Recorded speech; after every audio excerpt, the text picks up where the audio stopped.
everybody. Hello, hello, hello, hello. How are we doing today? It's a Sunday. Sunday, fun day. I hope we are having a wonderful Sunday today. Um, we are in the first week of November. Like November, or no, we're starting the second week of November. We already finished the first week. Things are going by so fast. Would you agree? I would. Um, we have until less than 9 weeks before the year ends, and then we're gonna be thrown into 2026. Things just seem to be going by so fast. It's crazy. I love that for all of us, but it's also just very overwhelming, especially if you have goals that you wanted to accomplish during the year but you weren't able to. I could see how people would feel a little frustrated at the year ending and having to move them over to the next year. But I want to say so far, now that the year has ended, overall, personally, my thoughts about the year ending, I think things have gone really, really, really fast, especially since January 6th. I think we've just been on this wild roller coaster ride the entire time, and everything's just been a big distraction for all of us. um, and I don't know, for me personally, learning when I was let go from my job has kind of put me in a whirlwind. But when I was working at my job, I can't help but feel or remember just feeling very frustrated at work and very stressed. So I think everything happens for a reason. I'm glad that I'm let go from my job for that reason because I was stressed. Like my face was puffing up real bad. Now I can really focus on my diet, um, not just my diet, but just overall wellness and health. Um, and that's really nice because my last job was super, super, super stressful for me. And I'm just happy that I'm able to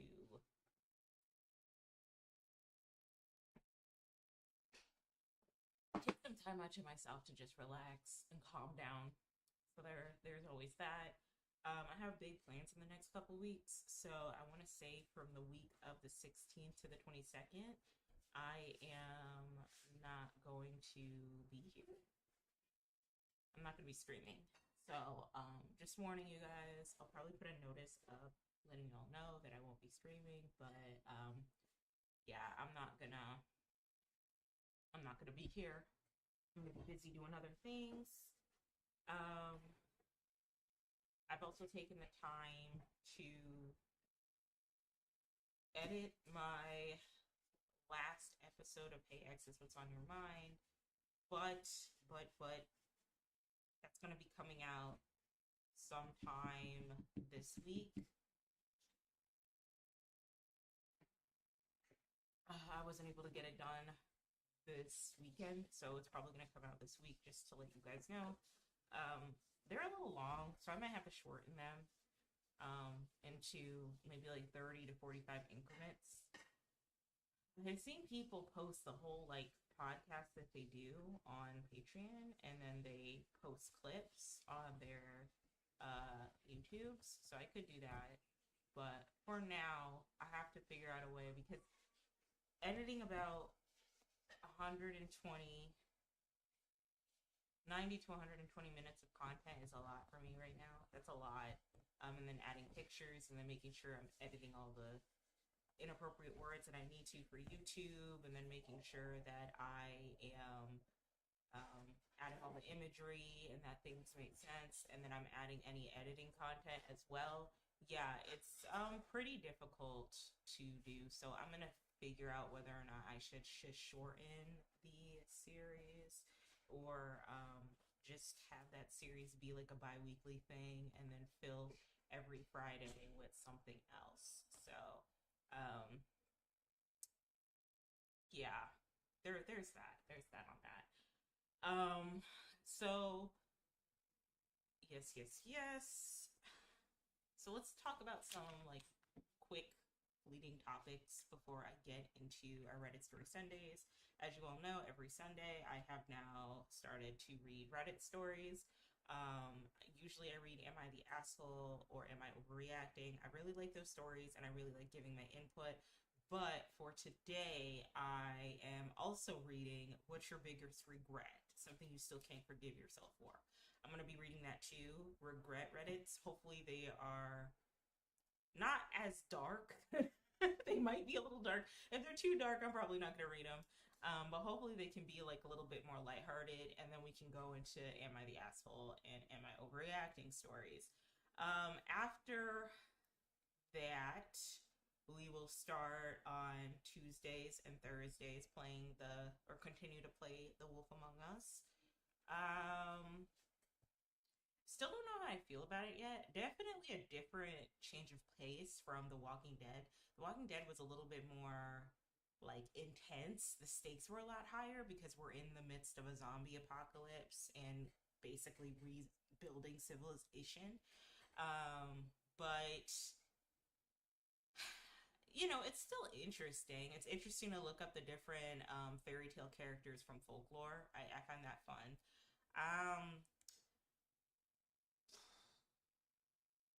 I don't know. I don't know. It's just like for Telltale themselves, it's just from like a broad leap from going to like this horror commentary post-apocalyptic game about zombies, then jumping to a crime noir game about fairy tale characters. It's a little difficult for me to like adjust because even the action scenes aren't really that intense for me. And I'm just gonna be honest here, like some scenes just are a little bit like boring for me. And I'm also not really a fan of like the second victim passing away being a troll that used glamour magic of Snow White.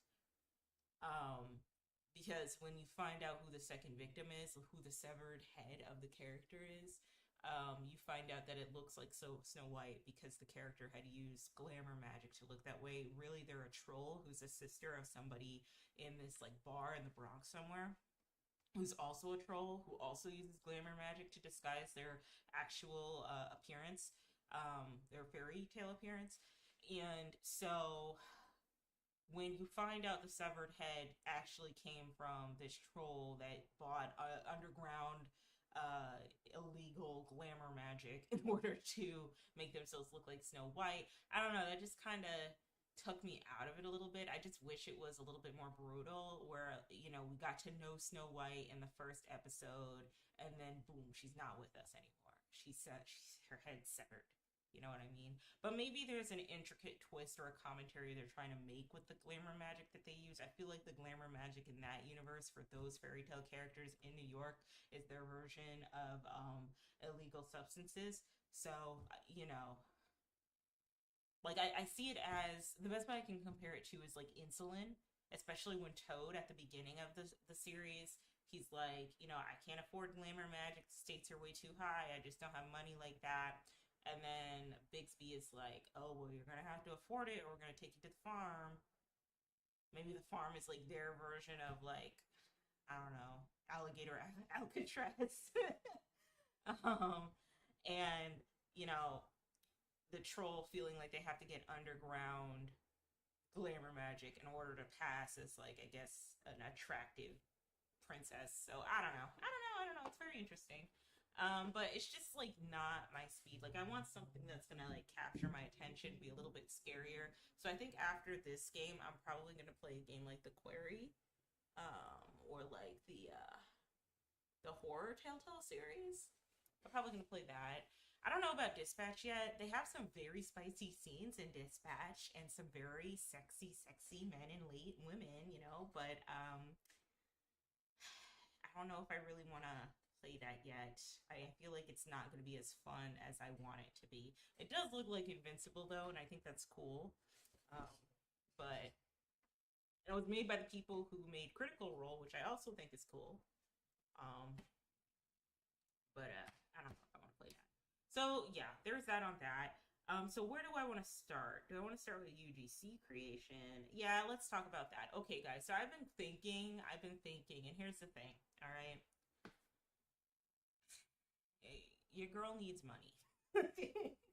Okay, she needs money. All right, and she's been struggling. And I think with any content creator, there's this issue that occurs where the things that you stand for, like the integrity you stand for as a creator, kind of overlaps what things you're willing to do in order to make money.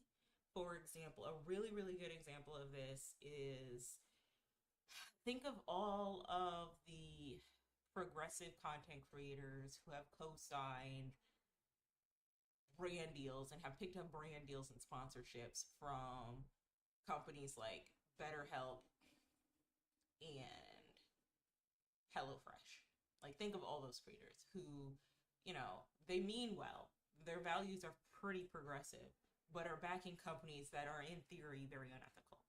HelloFresh is basically an unethical company. The workers that work at that company do not get paid properly. I think Fab Socialism did a really good video unpacking and low key exposing individuals who work for HelloFresh and also who co-sign and have done campaigns, paid campaigns with HelloFresh, right?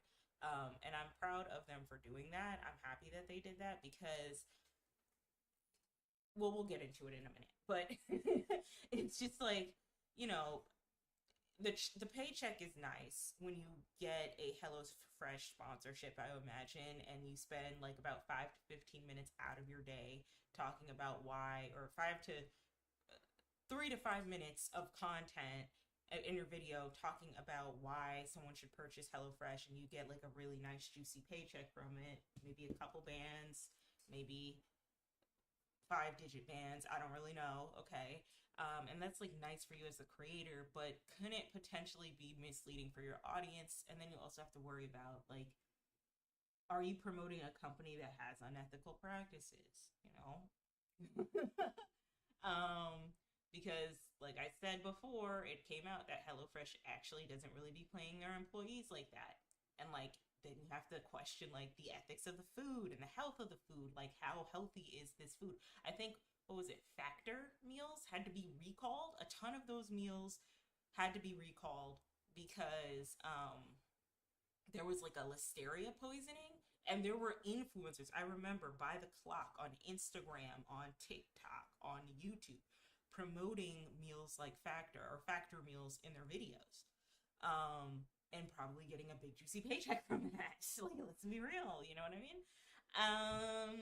And so, sir,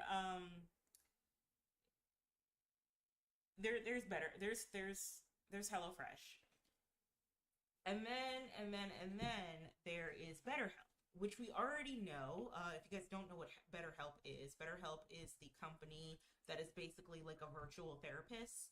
They'll link you up to what they presume to be qualified therapists that are based off of your interest from filling out a survey system that they have. And you fill out all the information, they match you up with the best therapist, and then you can work with them.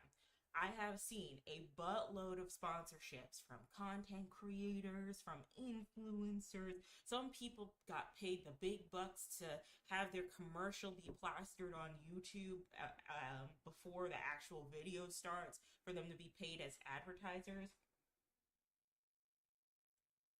I've seen a ton of people, ton of people talk about BetterHelp and how you should join BetterHelp and the benefits of joining BetterHelp and how BetterHelp has been helping them, right? Until it came out that BetterHelp probably isn't the best virtual therapy system. Oh God, I have to go to the bathroom. Hold on one second, help, guys. I gotta go to the bathroom real quick. I'll be right back in a minute.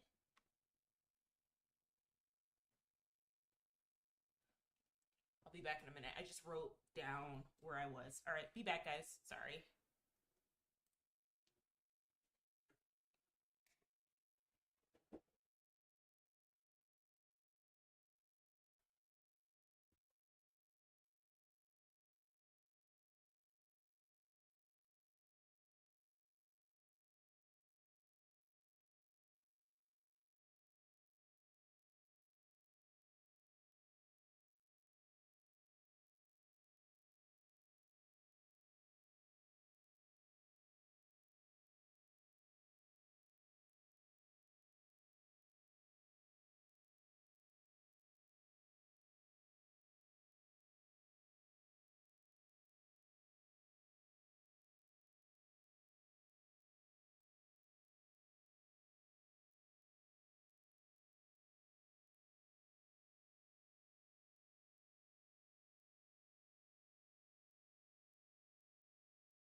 Hey guys, welcome back. Okay, so there was like a little bug that was on my microphone, so I had to vacuum it off. Over the winter, we get like the worst type of bugs. We get like ladybugs sometimes that come into the bathroom, and then we got I don't know what type of bug it is. It kind of looks like a little, I don't want to say stink bug, but it's like flat, and I see them all around in the area, but they're still very annoying. So I had to vacuum it up. um, yeah, I'm gonna have to call pest control. But anyway, let's continue. Okay, so where was I?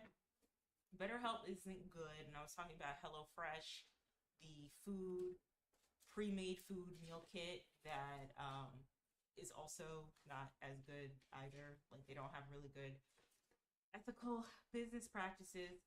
And so BetterHelp is also another one that doesn't have good business practices as well. They collected a lot of people's data, and a lot of the therapists that they have on their platform are not certified or as experienced to deal with a lot of the issues. Yet you do hear a lot of influencers who probably have very strong like ethics or like progressive ethics, influencers and content creators who will co-sign a platform like BetterHelp, even though that might not be the best place for an individual seeking therapeutic services to go and find a therapist or a psychologist expert, psychiatrist expert, right? And I say all that to say because I feel like when you do become a content creator, you do have to worry about your ethics as a creative on the in the internet space. You have to worry about the influence you have as a creative and whether or not you are going to lead your audience into a direction where you're willing to exploit them for products that don't work that well, but because the company paid you X amount of dollars to say that the product works well, you're just going to co-sign it anyway as long as your audience uses your promotion code or as long as you get the big juicy check at the end of it. You know what I mean? I hope that makes sense. Um, and so I feel like this is an issue that most creatives in the internet space have to deal with because, on the same breath, especially if you're more progressive leaning and you have a soul, okay, you do not want to lead your audience down a winding path of exploitation. Like, you just don't. You don't want to exploit your audience. You don't want to just throw any type of product their way because you got paid to do so, right? However, you do also have to survive as an individual. And so platforms that kind of help with that, where you can still get monetized for your services and people still enjoy you as an individual and you can still be a content creator, I would say is Patreon. You can do that on Patreon. Whether you agree with it or not, services like Fansly and OF, whether you are pro swipe work or not, I'd say are a lot more ethical, in my humblest opinion, a lot more ethical than your favorite influencer shoving beastly meals down your throat because Mr. Beast and KSI and Logan Paul paid you to do so. Or shoving, um, I don't know, this new hot makeup brand down your throat and talking about how this is the best makeup brand ever. Meanwhile, the matte lipstick kits feel like chalkboard or chalk on board to your nail, to your lips. And then none of the products work well, none of them are pigmented, and none of them work for your skin type, right? Like,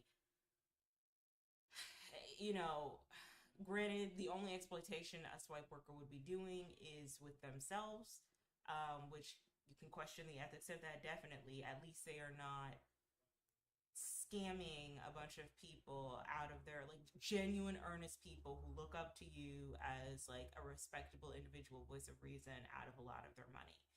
Now if you want to talk about like the horny individuals that are online on OF and when they send money to speak to their favorite OF girl, They're not really speaking to them. I really don't see that as a scam, in my opinion. I see that as a fantasy. Like, I don't know. I feel like just like with stripping and virtual OF work and all of that, you should really expect and understand that these girls are giving you a fantasy. And if you don't understand that, that's like when you first like give a model your money, then that's your problem.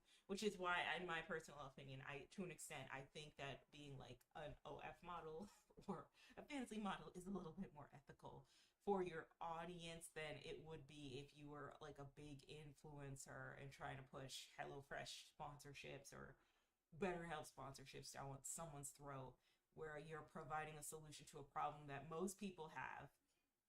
Um, Dealing with like depression or dealing with mental health issues, and advertising the solution that does not work that well, that is in the business of taking people's data first. Okay, so I say all that to say because there are some influencers and creators out there who care more so about the paycheck than they do about the ethics of what they are promoting.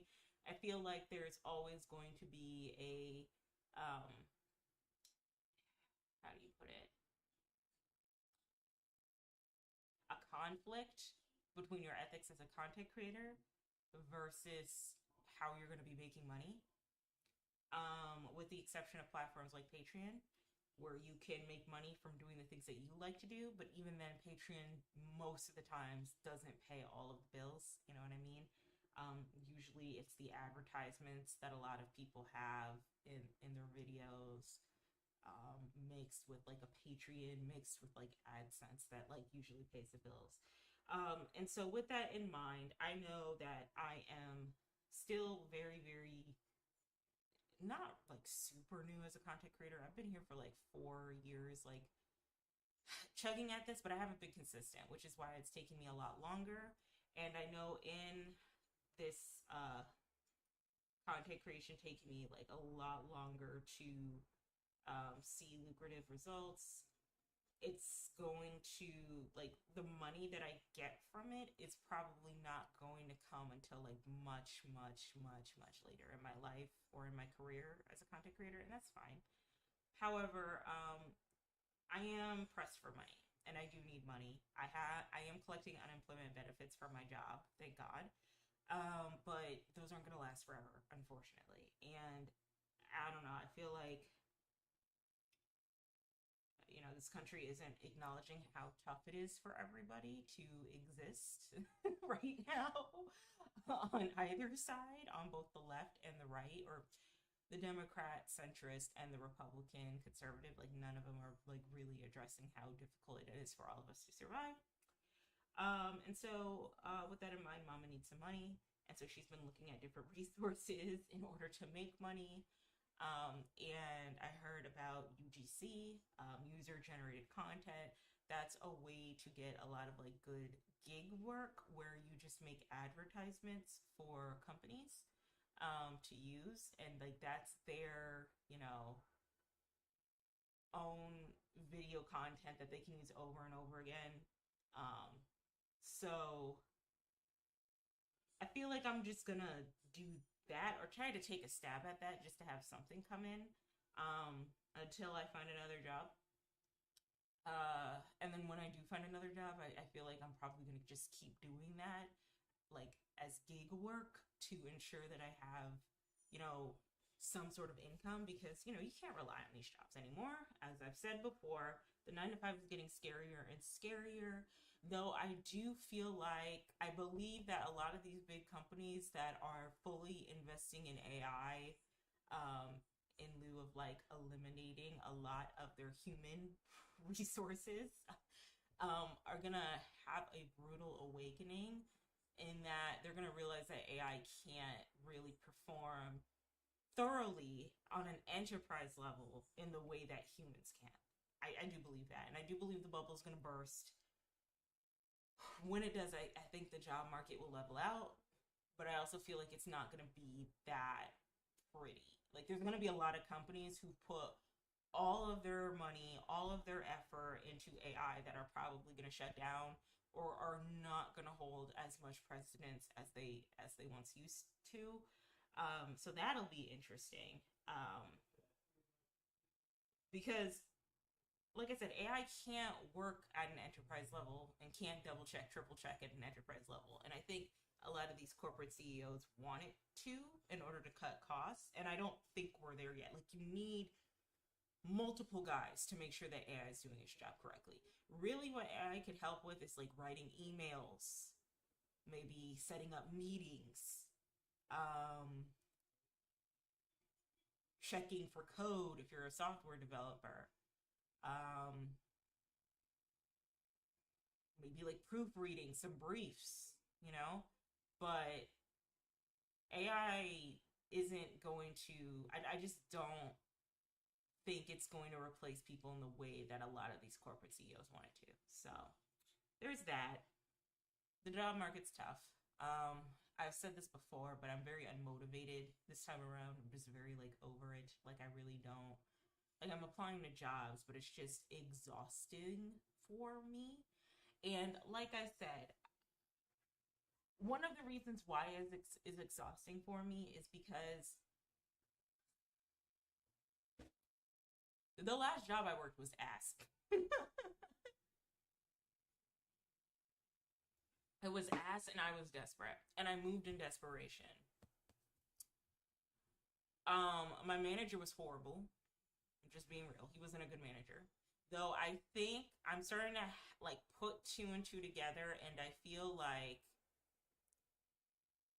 it wasn't his fault all the way that he was horrible. I think any issue that happens at a job starts at the head. Okay, it starts at the like the root of the problem, the head of the problem. And I think I'm starting to realize that like my director might have caused some rifts that weren't needed. That I would not see a normal director for a company, at least like a mid-sized company, do. Like, I just would not see that.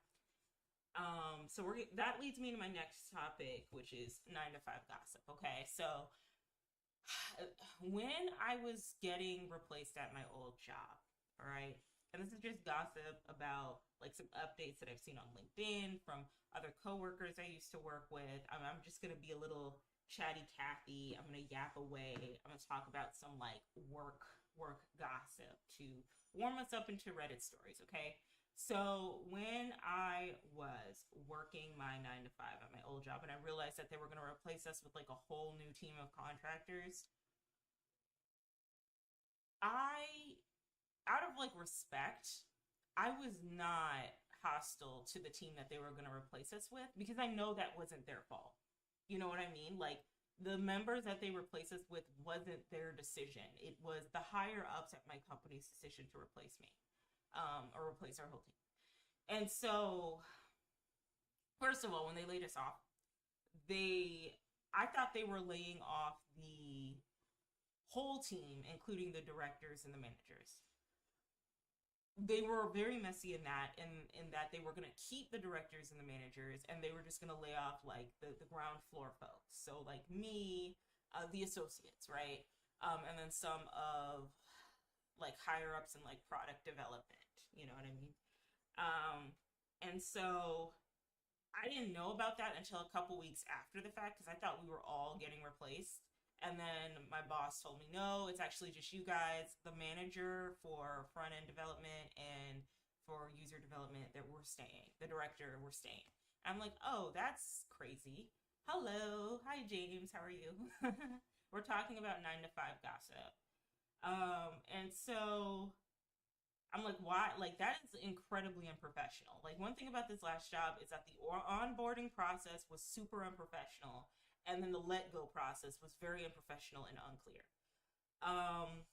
And so as soon as the people were replaced, I just made sure to be really nice to them, you know, to just give them a very good impression, like no hostility whatsoever. However, I noticed very quickly, and this is how I was able to like link two and two together, that like the main problem of how some things were being ran in our department wasn't coming from my manager, but was in fact coming from my boss. I noticed really quickly that my boss was incredibly hostile to the new team. But, and we're gonna get intersectional here, was incredibly hostile to the newer individual that was gonna replace me and the other coworker's job that was working directly under her department and reporting directly to her. She was just being very, very weird towards her. Very weird. Just like, I'm like, and I followed this the person that was going to replace me. I followed her on LinkedIn. We had some really good conversations. She was very sweet, very approachable. I didn't see any real reason why somebody would feel like they had to, like they didn't like her, you know?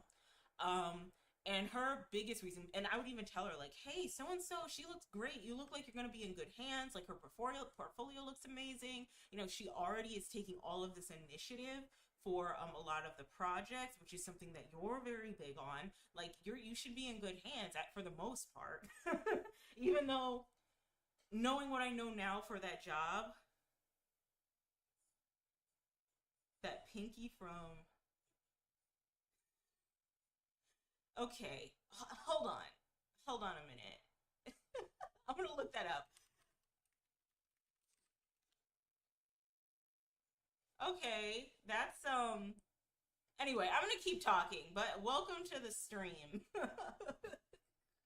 Hello. Um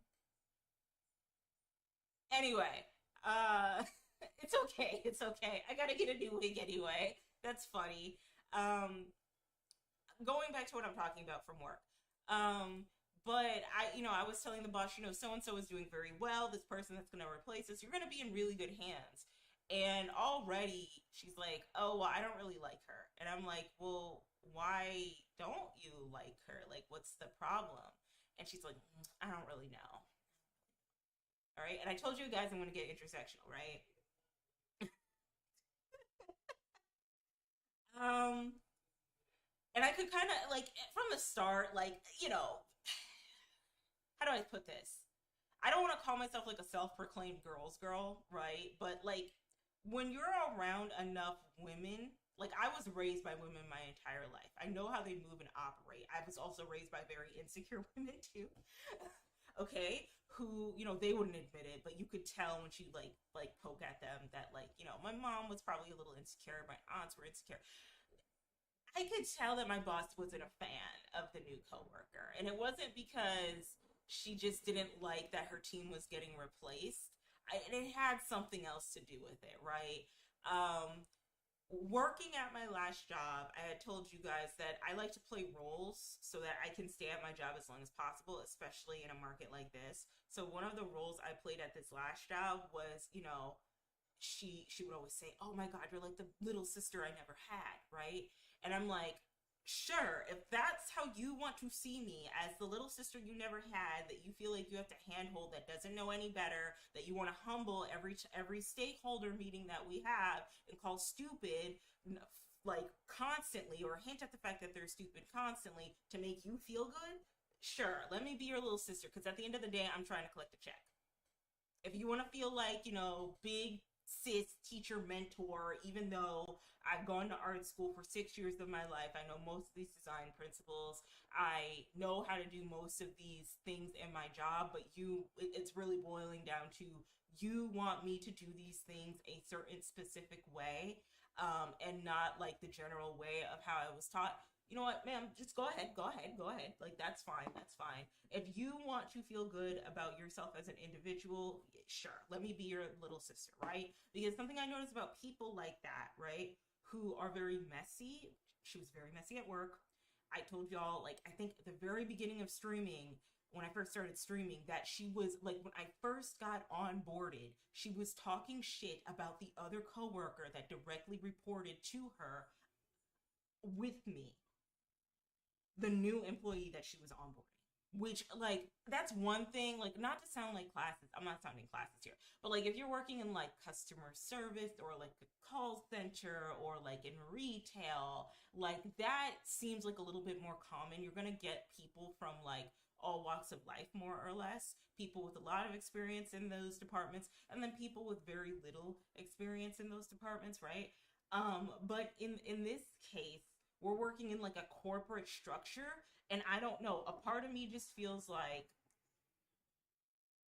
that wouldn't fly for too long in a corporate American structure. Like that's just my opinion. Like you already creating a hostile work environment. You already saying, "Oh, well, don't listen to so and so because they don't know what they're talking about, and you need to listen to me."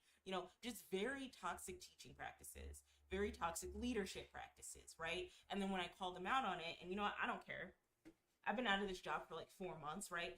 The last time I called them out on it and was like, hey, you kind of are a little like hostile in some things. Like it feels like you kind of are, yelling at me or trying to humble me. Immediately pulled the race card. Immediately pulled the race card. And let me tell you something. I'm a girl's girl, one. And I'm pro black women, two. Okay. So if I am saying that you are pulling the race card as another black woman, then that's bad. Okay. Because as soon as I started saying, oh, yeah, like that one time 90 days ago from when I started the job, like 90 days into starting the job, you showed a lot of hostility and I wasn't a fan of that. Just being like critical, they were like, you're trying to call me angry. You're trying to call me an angry black woman. You're trying to call me aggressive. And I'm like, I didn't say that. I just said that you came off as hostile. You came off as a little standoffish. You were yelling at me low key. You made an example out of me in front of the other coworker. It was disrespectful. But they took it there. And so from then on out, because I'm a good person, I'm not trying to be I don't know if we can say this on YouTube, but a COON. I'll let you figure out what that means. I'm not going to say anything else. So I'm like, all right, I'll take it on the chin. I won't be critical of you because there's this whole campaign about black women managers being awful at their job and not being good managers and all that. So that's trending on social media. So I'm going to just keep my mouth shut. I'm going to keep my mouth shut and I'm going to eat a lot of shit.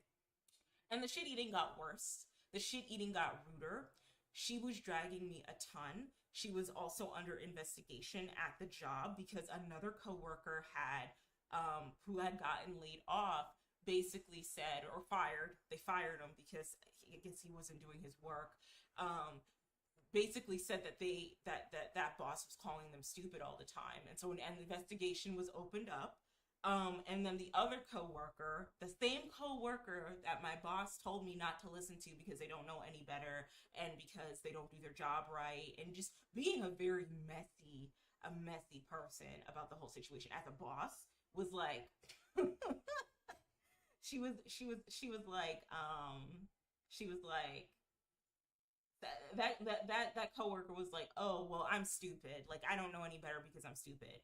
And in my mind, I'm thinking, okay, so you're already being opened up for an investigation for another coworker who no longer works here for you calling them stupid.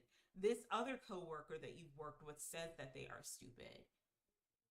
Do you not think that maybe your management approach is a little bit harsh? Not on some me trying to tear another black woman down type shit, but just being honest. Do you not are you not like putting that together? Because I'm observing it. I'm not going to say anything because I'm trying to keep my job.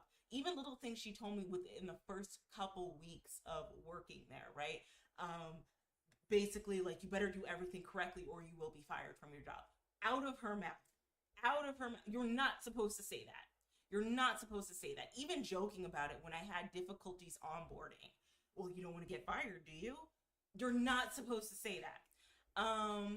Even like, because there is a lot of documentation, I'm being thrown into meetings left and right. There's a lot of expectations for a very, very lean team to know certain systems from memory, to know how designs are being are supposed to work, to know how to work with stakeholders, and then on top of that, to have everything pass through them, the boss, the director, right? Which also, I believe, does not work well in a corporate America setting. Like, if the higher you are, the less you should feel like you have to have everything pass through you. Like, there should be leadership in between, like management, that will look at something and be like, okay, yeah, this works.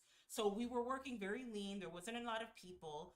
Even the manager at the time, who wasn't good at their job, was feeling very overwhelmed. But already there was a very like toxic leadership situation. And then in like personal life, some of the things she would say, like calling me fat,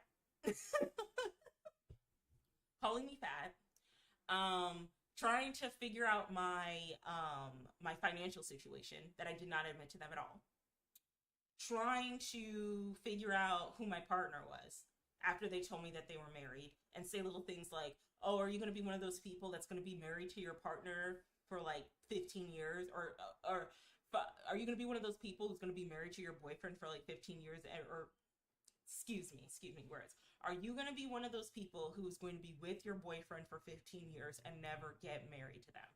Like, just very inappropriate and intrusive, like, questions. And I just asked, like, "Oh, you're married? Tell me more about the husband." And they'd be like, "No, that's okay, that's okay." Like, just like really like probing and trying to figure things out. And I realized probably trying to figure these things out to figure out a way how to leverage things. I told her something very personal about my family life, about how I operate, and immediately, like less than a month later, used that against me, weaponized that against me. I even said some things like, "I'm not that innocent." And they were trying to figure out and poke and pry. I mean, "What do you mean you're not that innocent? What do you mean?" And I'm like, "Well, it's none of your business. Just you need to know that I'm not that innocent." And really, I was alluding to the fact that I have like a past life on the internet and all of that. And quite frankly, she doesn't need to know. Okay, she doesn't need to know because it's none of her business, and that would be very rude. But I'm sorry. I'm sorry. I'm sorry. I say all that to say, to set up the dynamic that I noticed between her and the new employee that was replacing me and the other coworker. Now, this other person that was replacing me, she was a woman. She was around my age. Very, very beautiful, married, has a lot going for her. And I don't like to, me personally, I don't like to hold like marriage like as a dangling carrot, because I'm like past that, male-centered nonsense. But like, it's just to put things into perspective, right? Like, already I can tell my boss was very like, wanted to be like very like pro black woman, but then also in the same, and then be very progressive, but then also in the same breath is willing to attach herself to things that are inherently regressive, to center herself around things that are going to set you back, to have like mindsets and mentalities that are going to keep you back. Like, something I notice now, the more progressive that you become as an individual, the more and more you realize that you can't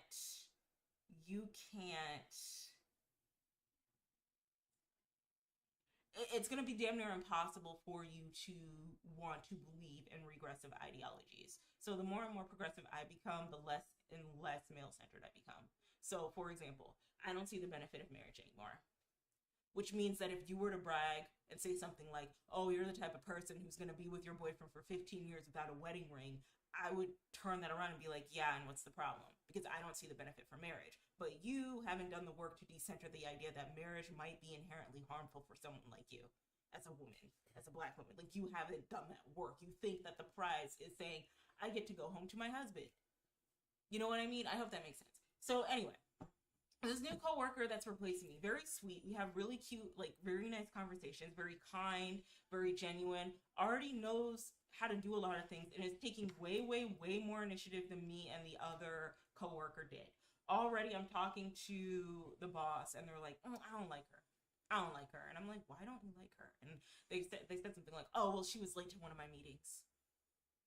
I'm like, "Well, to be fair, she got onboarded like less than 2 weeks ago, and she's going from like in-person office from a hybrid work schedule to dealing with you in a remote work schedule. So like she might be late to a little bit of meetings, bro. Like, I don't know what to tell you." It's like, "Yeah, I don't really like her. I don't like her." And I'm like, "Okay, okay." Then later on, I realized that like she said something about her that made me like immediate click, like, "Oh, I know what's going on," right?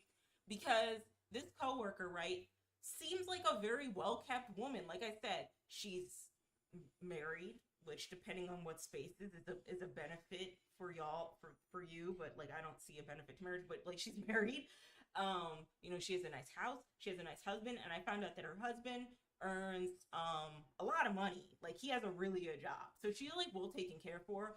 She's not in a position like me where my boss can like technically like little sis her in the way that she tried to little sis me, to son me, in another way to put it. Like, listen, son, like she could not do that to this person because one, this girl, not only like this wasn't her first job, she had had a lot of work experience. A lot of people were seeking her as a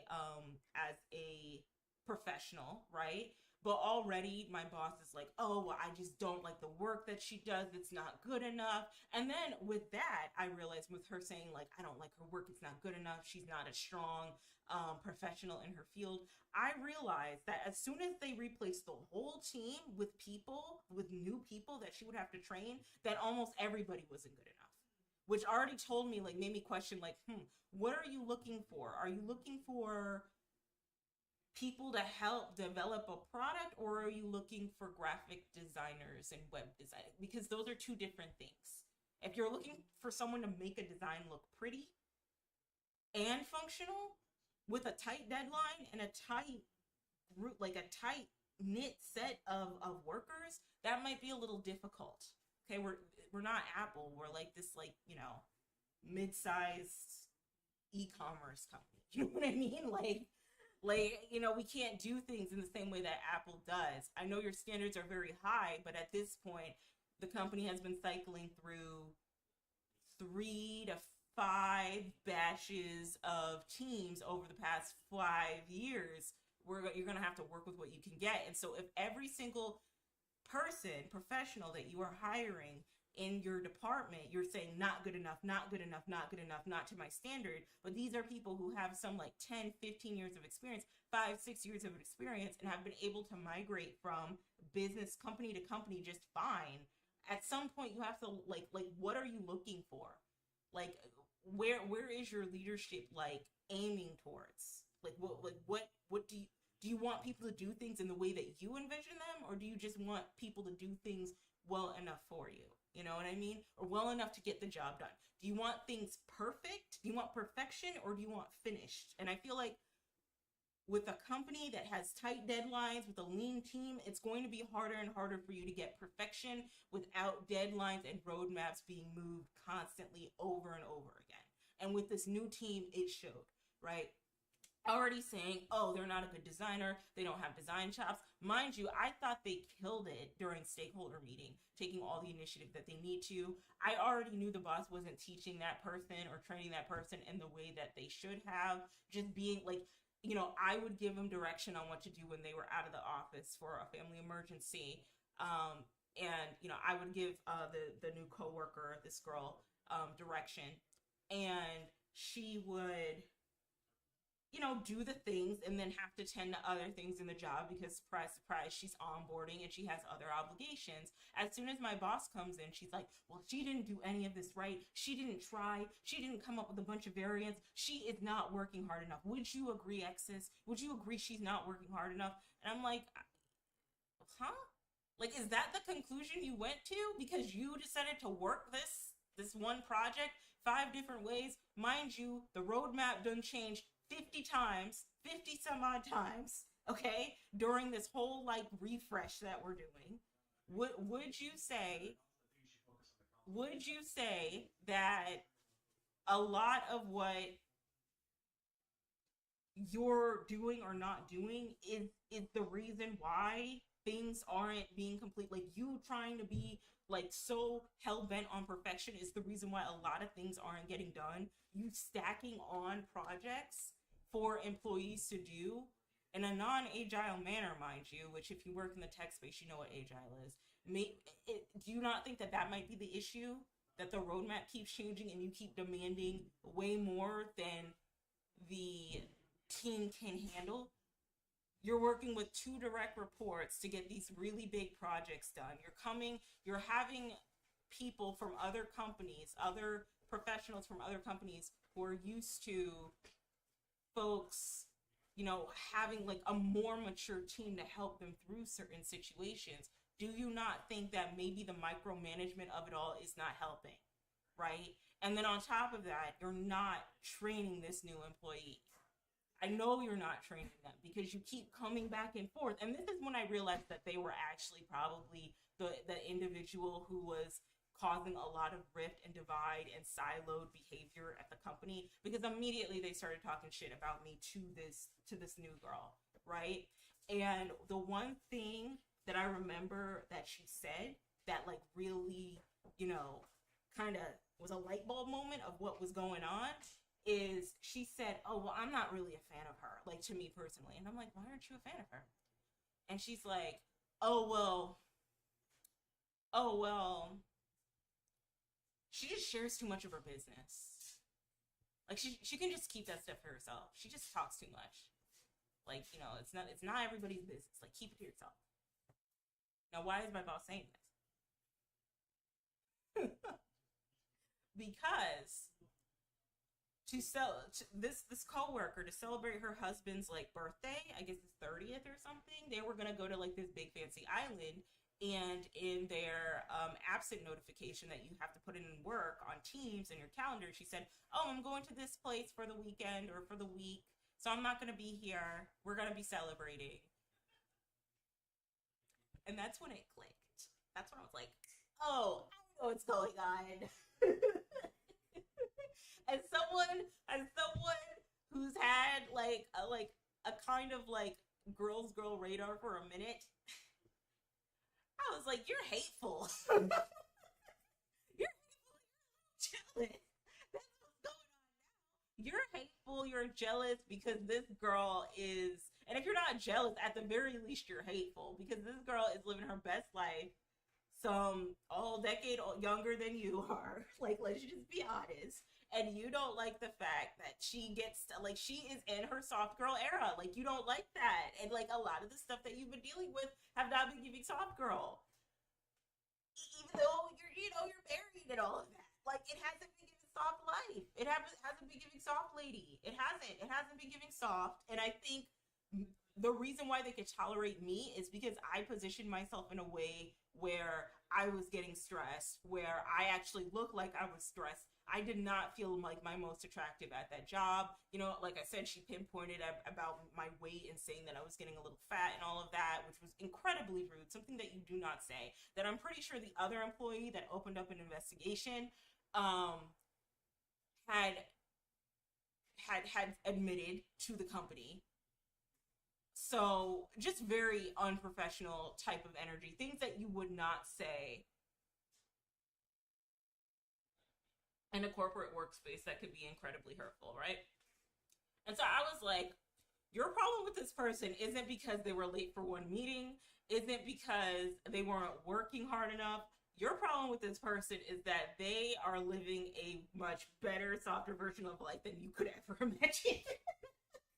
And you don't like that. You don't like that she comes in chipper, looks good, looks cute, you know, is willing to learn, is willing to take initiative. You can't really control that. I noticed that some bosses like that, they also want to position them in a place where their coworkers need them. And if they feel like their coworkers don't need them, then they're going to pick at things until they do, right? And I was like, bro, this boils down to you just being jealous of this girl because she's pretty, she got a husband, she can take week-long vacations, and even if she takes those week-long vacations, she is not in a fight or flight situation. You let her go tomorrow, that's okay. Her nice husband with a nice juicy job and her nice fancy house, she, she, she can take a break. She can be in her soft life. You, however, cannot. And that's what the issue is. And this is like a common, like, weird office politics thing that I've seen constantly, not just in the office politics of it all, but just with women in general. I've seen this with other ethnic women. I've seen this with Black women as a Black woman myself. I have seen this with um, uh, family members, especially. I grew up around women, so I already know how they work and operate. I come in shining a little too bright. They gotta humble real quick. How do you think I learned how to like dim my light? It's because of all the humbling that they did when I was younger, towards me when I was younger, just for like existing when I didn't ask to be here. So like I just knew very quickly, like, oh, this is what it is. Like, you don't like this girl because a lot seemingly well off, like way more well off than you put on to be.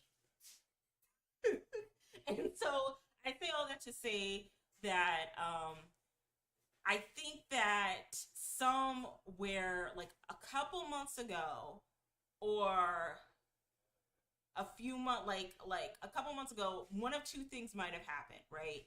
This coworker probably left her job because she realized how much nonsense and bullshit she would have to deal with. Because when I tell you my boss was like I learned a lot from them, I'm not gonna take that away, but they were just like, you could tell that they I learned a lot from them, but it was just like the leadership wasn't really leadershiping in the way it needed to, I guess is one way to put it. Like they were very much so very like trying to little assist me. And I think that's what they were trying to do with this person. But like how can like what like she doesn't have a lot to lose. Like me on the other hand, if I lost my job, which I inevitably did, right? I would be shit out of luck, which I technically still am, but I'm finding solutions for. If she loses her job, she can sit nice, comfortable, and lavish with her high paying husband in her nice house.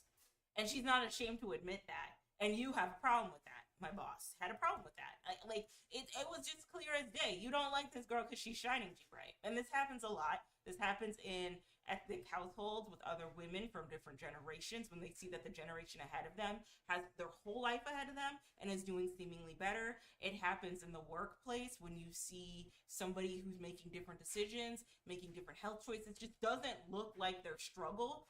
There is a constant need to try and humble them. And I think as soon as my boss realized how much stress I was going under as a coworker, she felt like she couldn't one up me because it was always like this mindset of superiority of I'm better than you, so you better listen to me. It was never like, hey, I know a little more.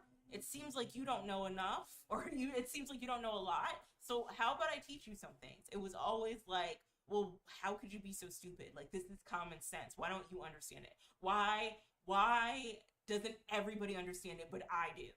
Like that type of energy. Which if you're gonna bring that energy to a leadership role, don't go into leadership because you're going to be a horrible leader. You're going to be a horrible leader. You might be a great teacher. Teaching and leading are two different things. You might be a great teacher, but you're a horrendous leader if you're going in with the concept of like, well, I'm better than you.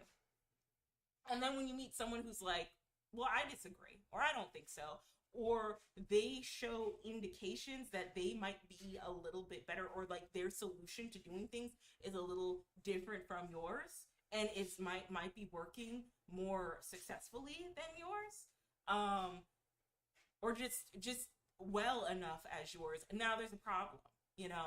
And so, like I said, I say all that to say because a couple months ago, I noticed that the coworker had followed me on LinkedIn. I did not know what that meant. I was like, oh, they followed me, cool.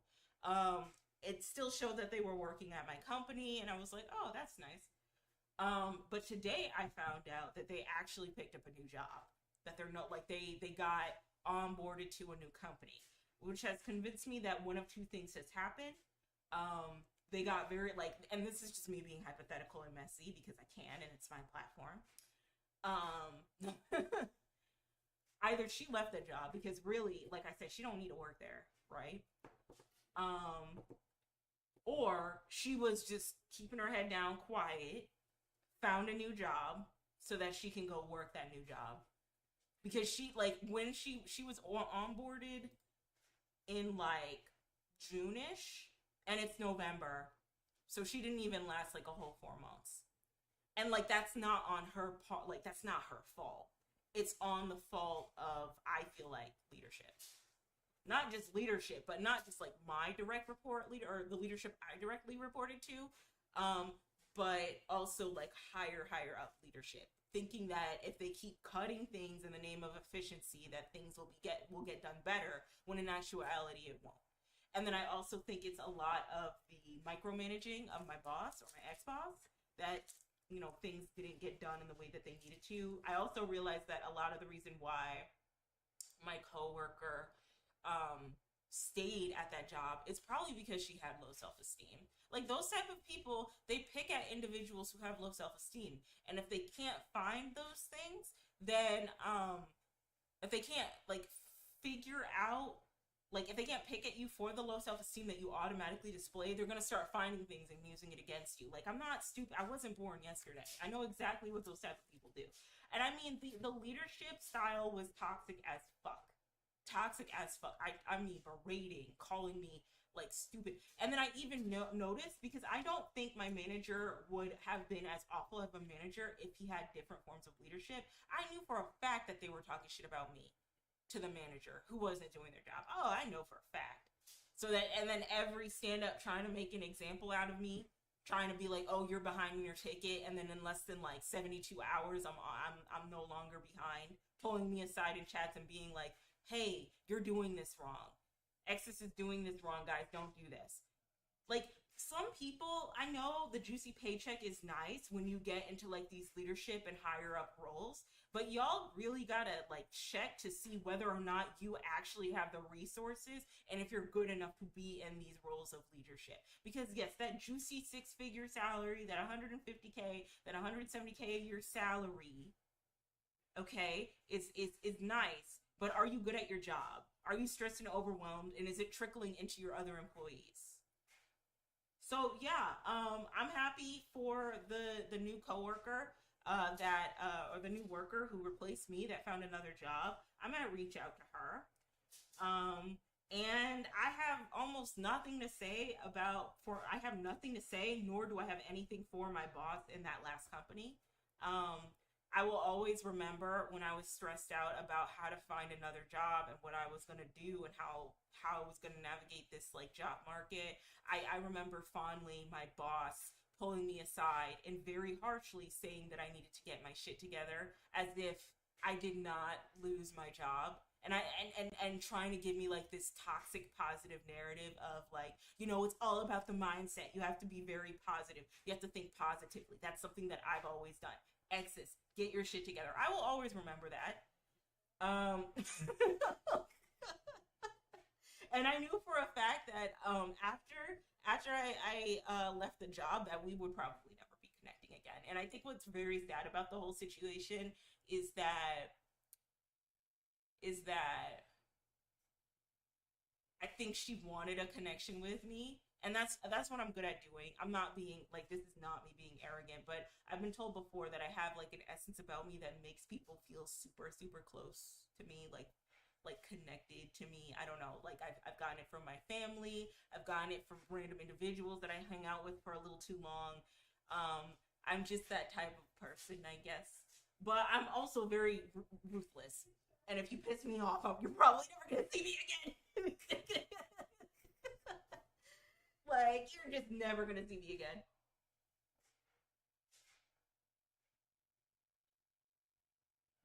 Sorry. And I'm getting better with this, but I'm the type of person who'll be like, you'll never see me again. And I'm not even gonna explain why you did me wrong. I'm just gonna let you figure it out. Now I'm getting better with this. Now I gotta put up boundaries. Like, hey, this friendship isn't working out because of XYZ. I'm not cool with it. Stay blessed, right? But before, I'd just be like, you know what? I'm not feeling this friendship. Goodbye. So yeah, I'm very good at that. So I don't know. I might reach out to that coworker or that other worker to see what happened, to congratulate her. But I don't know. I just sensed a lot of like I don't want to sound ageist with it, but it's like a generational thing with women of color. I think that there is and I never want to be this type of person when I approach my 40s because I want to do things that I'm truly passionate about and that I enjoy. There were some things that she really wanted to do that she wasn't doing working this job, and I'd be like, well, why don't you quit your job? Like, save up all your money, quit your job, and then just do the things that you want. And she's like, no, this pays the bills. And I'm like, okay, like, but you're miserable, and it's trickling into your coworkers. You're miserable. You're making all this money, and it's paying all the bills, but you're swamped in meetings. you're micromanaging everything, and you'll blame it on your coworkers, but really I think it's because we're working way too lean. Like, why why why don't you just save up all your money, quit your job, and then pursue your dreams? Because 9 to 5 isn't going to last too much longer. They're trying everything in their power to replace that. You're over here stressed out, miserable. The best you got is that I'm smarter than everybody and I know better and I have a good memory, which that could be debatable. I recorded some sessions on my phone, and there were some things that she would say that just talking around circles, completely opposite from what she was saying before. So I could do my job better, right? You know, you're over here bulldozing your employees, demanding that they, not really demanding, but hinting that they need to be on some sort of medication or get themselves checked out so that they can do their job well, not because you genuinely care about them, but because you need them to do their job better. One of our coworkers had to go on medication so that she could do her job better, and I still believe that it wasn't that she wasn't doing her job well enough. I believe that it was because things were very lean, things were starting to pile up, and shit was getting very stressful. The roadmap had changed like 3 to 4 times, and you're working with an inexperienced manager and a team of 2 people with super tight, unrealistic deadlines and different expectations from different departments. So she has to go on medication to do her job. I'm taking all types of supplements, all types of green juices. I'm being like pressured into getting like a psychiatric evaluation, which costs a lot of money to see if I have ADHD. I'm being heckled at because I'm neurotypical, but I'm not neurotypical. I don't know where that came from. I think it's because I said a lot of neurodivergent people like to make excuses.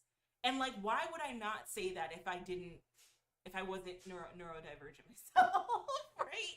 You know, but immediately from that, it just jumped to the conclusion of, oh, well, you're neurotypical. So you think that neurodivergent people are just, you know, awful. I'm like, no, you don't even know that. You just put that in your own mind.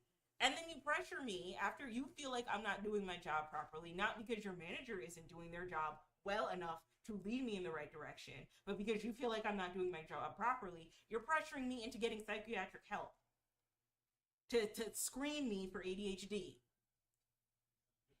That's very inappropriate. You should not be doing that as a boss. You should not be doing that as a boss. Not in that way. Not in the way of, I need you to do your job properly, so you need to get screened for ADHD because I suspect you have it. You should not be leading in that way. It should very much so be like, hey, so I'm noticing that you're having trouble at work. I'm going to do everything in my power to help you. But, you know, feel free to take some time off. Do what you need to, and we'll work this out. But not in a like, well, did you get screened yet? Did you get checked out yet? Like badgering me like that's any of your business. So yeah, I don't know where that company's gonna go. My prediction is that they're gonna replace the whole team, um, including her. Unfortunately, I never like to see like people of color lose their jobs, but I don't know, it's a very like generational thing that I've seen happen. I think that generations ahead of us, even like a decade ahead of us, don't like to see how people are living, that they're living unconventional lives. Like I said, when you're waving in my face or saying things like, oh, well, you're the type of person to be living with your boyfriend for 15 years and not get married, in my mind, I'm thinking, well, what's the problem with that? Because really, break down to me what the benefits are for marriage for a woman. Please break that down. Break that down for me. Marriage and having kids. Outside of saying, I got a ring. It's a benefit for a husband, and like I guess in the for the coworker who got a new job, benefit for her because she don't have to work her job anymore. But you know, really, I'm kind of in the same position as her, where my partner is holding everything down for me until I find another job. So if it got really really bad, I would imagine that he would step up and be like, you know what, you don't have to work this job, I'll take care of it. But something tells me that they wouldn't have that my boss wouldn't, or my ex-boss wouldn't have to do that, wouldn't have the privilege of doing that herself. That, well, you know, you get the ring and you get the luxury of being a wife. You don't get to rest in your soft life, okay? Something's just telling me that. that you're like the main breadwinner, and that's why you're over here stressed at this other coworker or giving the stank face at this other coworker, but because she's able to live a very comfortable life and really does not need to work here there, and it gets to go on vacations every other week while you're over here stressed, overworked, overwhelmed, backed up on meetings, roadmap changed some 50 times. Yeah, I'm clocking it. I'm clocking it a little bit, a little bit. But hey, that's what happens. That's what happens. Anyway, let's get into the Reddit stories. We're at the 90-minute mark almost. I'm so sorry, guys. I just had to rant about that. So yeah, fleeting topics. Probably gonna get into UGC content creation. So if you see my lovely face doing an advertisement of some sort on any social media platforms, just know, I gotta get this bread. Plus, I think the aspect of like filming your own commercial is pretty cool, especially if I can work with big companies. That would be pretty cool. That would offer a lot of experience, and it could trickle into what I do for full-time work. So that's great. And yeah, I guess the theme of my 9 to 5 gossip is the generational trauma of humbling women who are living a better quality of life than you are. Because like I said, there was no reason for my my former boss to not like this person. Not only did she not like her, but it felt like she didn't want to teach her anything. Probably because she was tired. I don't blame her, but it's like, listen, this is the situation. You can quit if you don't want to do this anymore, if you don't want to keep training people, but are you going to just set her up for failure and then not teach her? So yeah, I'm so happy that that other coworker got a better job because she's incredibly talented. And I just think my boss isn't, like I said, good teacher, ex-boss, good teacher, not a good leader, would probably never work under her ever again. Even if she was like desperate, like I'd be like, absolutely not. You need to find somebody else. All right, so let's get into this. Reddit, what is the biggest regret you have in life? Posting your current age. Oh, I'm sorry. I gotta say this. Okay, and I'll be done. And then we can move on. We can move on to Reddit. One more thing I'd also like to add that I knew that my boss was a little hateful, right? Because we were talking about like Issa Rae, right? And they said that they used to know Issa Rae they used to live where Issa Rae was filming, right? And I remember they said something along the lines of, oh, well, Issa Rae was so good back then, so talented, but yeah, she definitely let the success go to her head. She let it go to her head because her last show, what was it? Rap Shit? Which was basically the City Girls like biopic series, right? If you know the City Girls, JT and Young Miami, it was basically their life but in a biopic, more or less. But she said that her show was awful. She said that she did not like her show. And she said that Issa Rae was getting too comfortable and she was getting too arrogant. And that she could kind of like see it on like her face. And I was like, that's weird. What about Issa Rae is giving arrogance? What about Issa Rae is giving arrogance? And then I brought up Quinta Brunson, and the first thing she said was, oh, Quinta Brunson's good and all, but like she's married to a white man. And she's I don't mind interracial dating at all. I don't think it's like the one-all be-all solution for Black women. I don't mind interracial dating. I think that every woman should go where they're loved, whether it be interracial, I don't care. But they were definitely on their like Dr. Umar pro-black type shit, pro-black man-centered type of shit before it was like pro-black women-centered. And I don't know, that was just an indicator. That was a litmus test, because I never saw Issa Rae as arrogant, and I never had a problem with Quinta Brunson because she dated a white man. You know what I mean? And I don't know, that type of shit for Black women, I'm gonna just be real. A lot of that like pro-black shit is not pro-black women. You gotta realize that as a Black woman. A lot of that stuff is very like pro-black man first, pro-black women and children second, third. Really pro-black children and then pro-black women. Like, no. they're lumped together. A lot of that pro-black stuff is pro-black man first, and up until recently, we have seen more and more content that be like very like black woman focused first at the forefront, black children focused at the forefront, right? But for the longest time, it's been very like, let's coddle the men in our community. What is it? We raise our daughters and we coddle our sons, and she was very much so giving that, because if you're a Dr. Umar apologist, after it done came out that he didn't take care of like two of his children, and he just kept sleeping with woman after woman, back shots or business before back shots is what he said, but he gets to sit nice and comfortable on all these platforms ran by black men, mind you, talking about what the black community needs to do better, and then somehow, some way, thwart the blame on black women, black queer folks, black trans folks, and then black children catch strays or not even be accounted for at all because that school he made isn't doing well. Like, how can you be a Dr. Umar apologist in 2025? How? How?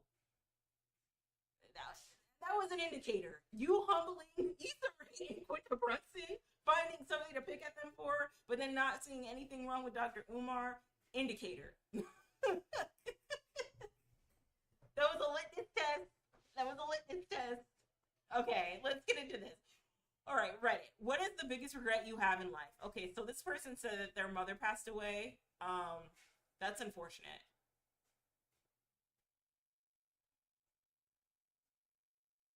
Okay, and then they said that they regret because they wanted to see their mom. Their dad asked if they wanted to see their mom, and they said no. Well, that's really traumatizing for a kid at 8. If I saw my mom dying at 8, I wouldn't know what to do, really. That would be very stressful for me. I remember when I was like 12 and I saw my dad in the hospital because he had he had his colon polyps removed, and I was like, and they were like, "Do you want to see your dad?" And I was like, "Sure." And I just felt very uncomfortable and nervous because I'm like, "Is my dad okay?" So yeah, I don't like seeing my family members in the hospital. It's very stressful for me. All right. I was painfully shy and awkward around strangers and the opposite sex when I was in elementary school and high school. I really presumed that I had so few friends because I wasn't the kind of person other people liked. I also presumed my social awkwardness was inherent and something I was completely unable to overcome. I only found out that both of these things were untrue when I was like 30. Yeah. It's always when you're 30 that you start thinking about your childhood from like 15 to 20 years ago. I kind of wish I had my teen years back so I could force myself out of the awkward shell and enjoy my youth a bit more. Yeah, okay, so I agree with this. I was horribly, okay, so I was a very like extroverted, like weirdo, probably like neuro spicy kid when I was like younger. I want to say from like 4 to like 11.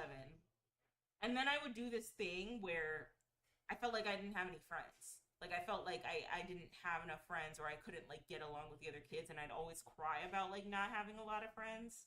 And that would be like a really big deal for me. Like I didn't have a lot of friends. And I even remember this one time where it was so bad that I got like all the women in my family, all my aunts and my mom on a phone call together, and we had a conversation about it, like little 11-year-old me. And I remember so fondly that my mom just was like so over the entire conversation, which for 11-year-old me was a big deal because that's like the biggest issue I'm dealing with as an 11-year-old. Like when you're like 35, 45, like you had like think of the biggest issue that you're dealing with, and that's almost equivalent to whatever your 11-year-old child is dealing with.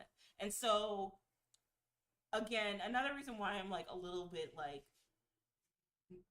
anti like having kids is that a lot of people I feel like aren't really well equipped or aren't so emotionally intelligent enough to understand that like whatever your kid is going through is probably like the most intense thing that they're going through in their life, and they think, well, oh, if I cook and clothe and feed them, they'll be okay. Like they'll be okay, and like all this other stuff they don't need to worry about, all their emotional mental health stuff they really don't need to worry about. They'll be fine. Pray about it, right?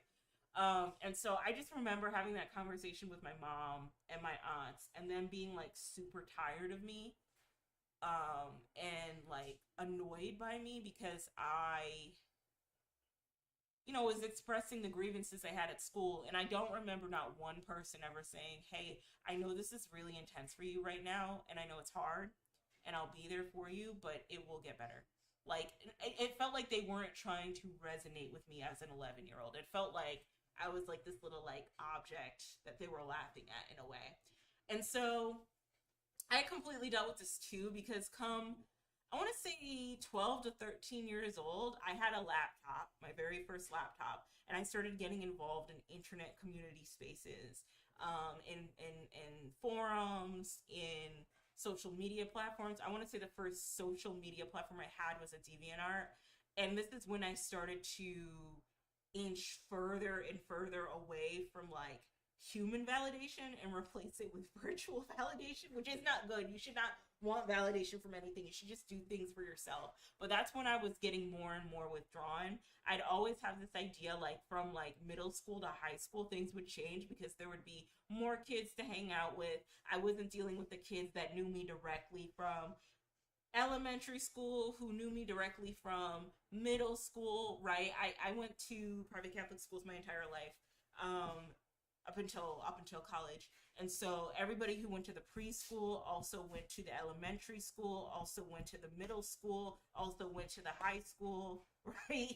So it was very like, oh, you going to St. So and so, all right, so now you're going to go to so and so Catholic, right? High school, you know what I mean? And so I thought when I was, a teenager that this would be an opportunity for me to make new friends. This would be the opportunity for me to make new friends because there'd be more people to hang out with. But I was just so awkward and like not confident in myself at all as an individual.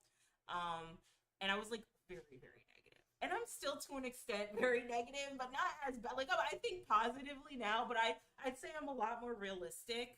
Like I'm a realist, right? Like while you're telling me to like get your shit together and think positive, I'm over here like, okay, but the job market's ghetto though, and Amazon just let go 14,000 people in replacement of AI.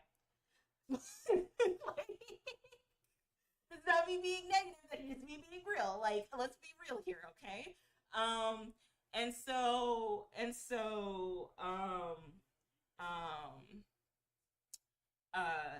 I spent most of my high school and my late middle school years just engrossed in like social media and making friends with people online that I had no business like making friends with, mind you.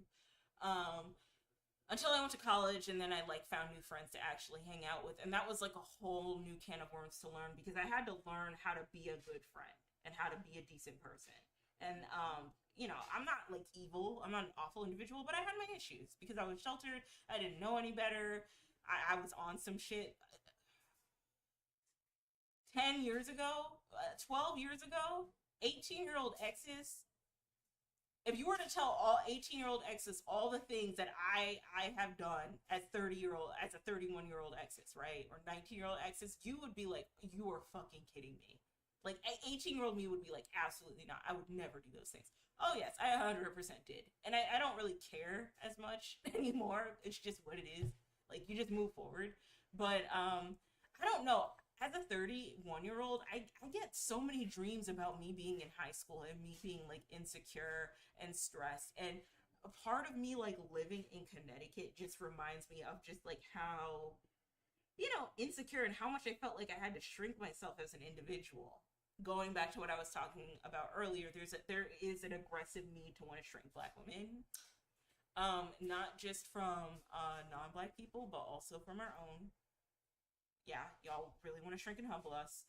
And I think especially in Connecticut where there was not a lot of representation of women that look like me doing different things, that the only representation I really had was respectfully, you know, my my immediate family, which they raised me well. I'll always appreciate them for that. But there were also some things that I would actually disagree in what they were like teaching me, knowing what I know now. But they only knew what they knew, right? And so I just kind of shrunk myself a lot. Like I remember one time My mom bought me this jacket and it had rabbit fur on it, and I did not know. I did not know it had rabbit fur at all. And this isn't me being like, oh my god, I'm so rich. What was me? We were not rich. Okay, we were poor, and my mom. Well, we weren't poor, but we were struggling. We were like healthy middle class, a paycheck away, a hospital notice away from being lower middle class. Okay, like we were struggling. But I remember my mom got this coat from Burlington Coat Factory. We went on a field trip, I guess, to see an orchestra, or be on like some sort of like televised mass, like Catholic mass in Connecticut.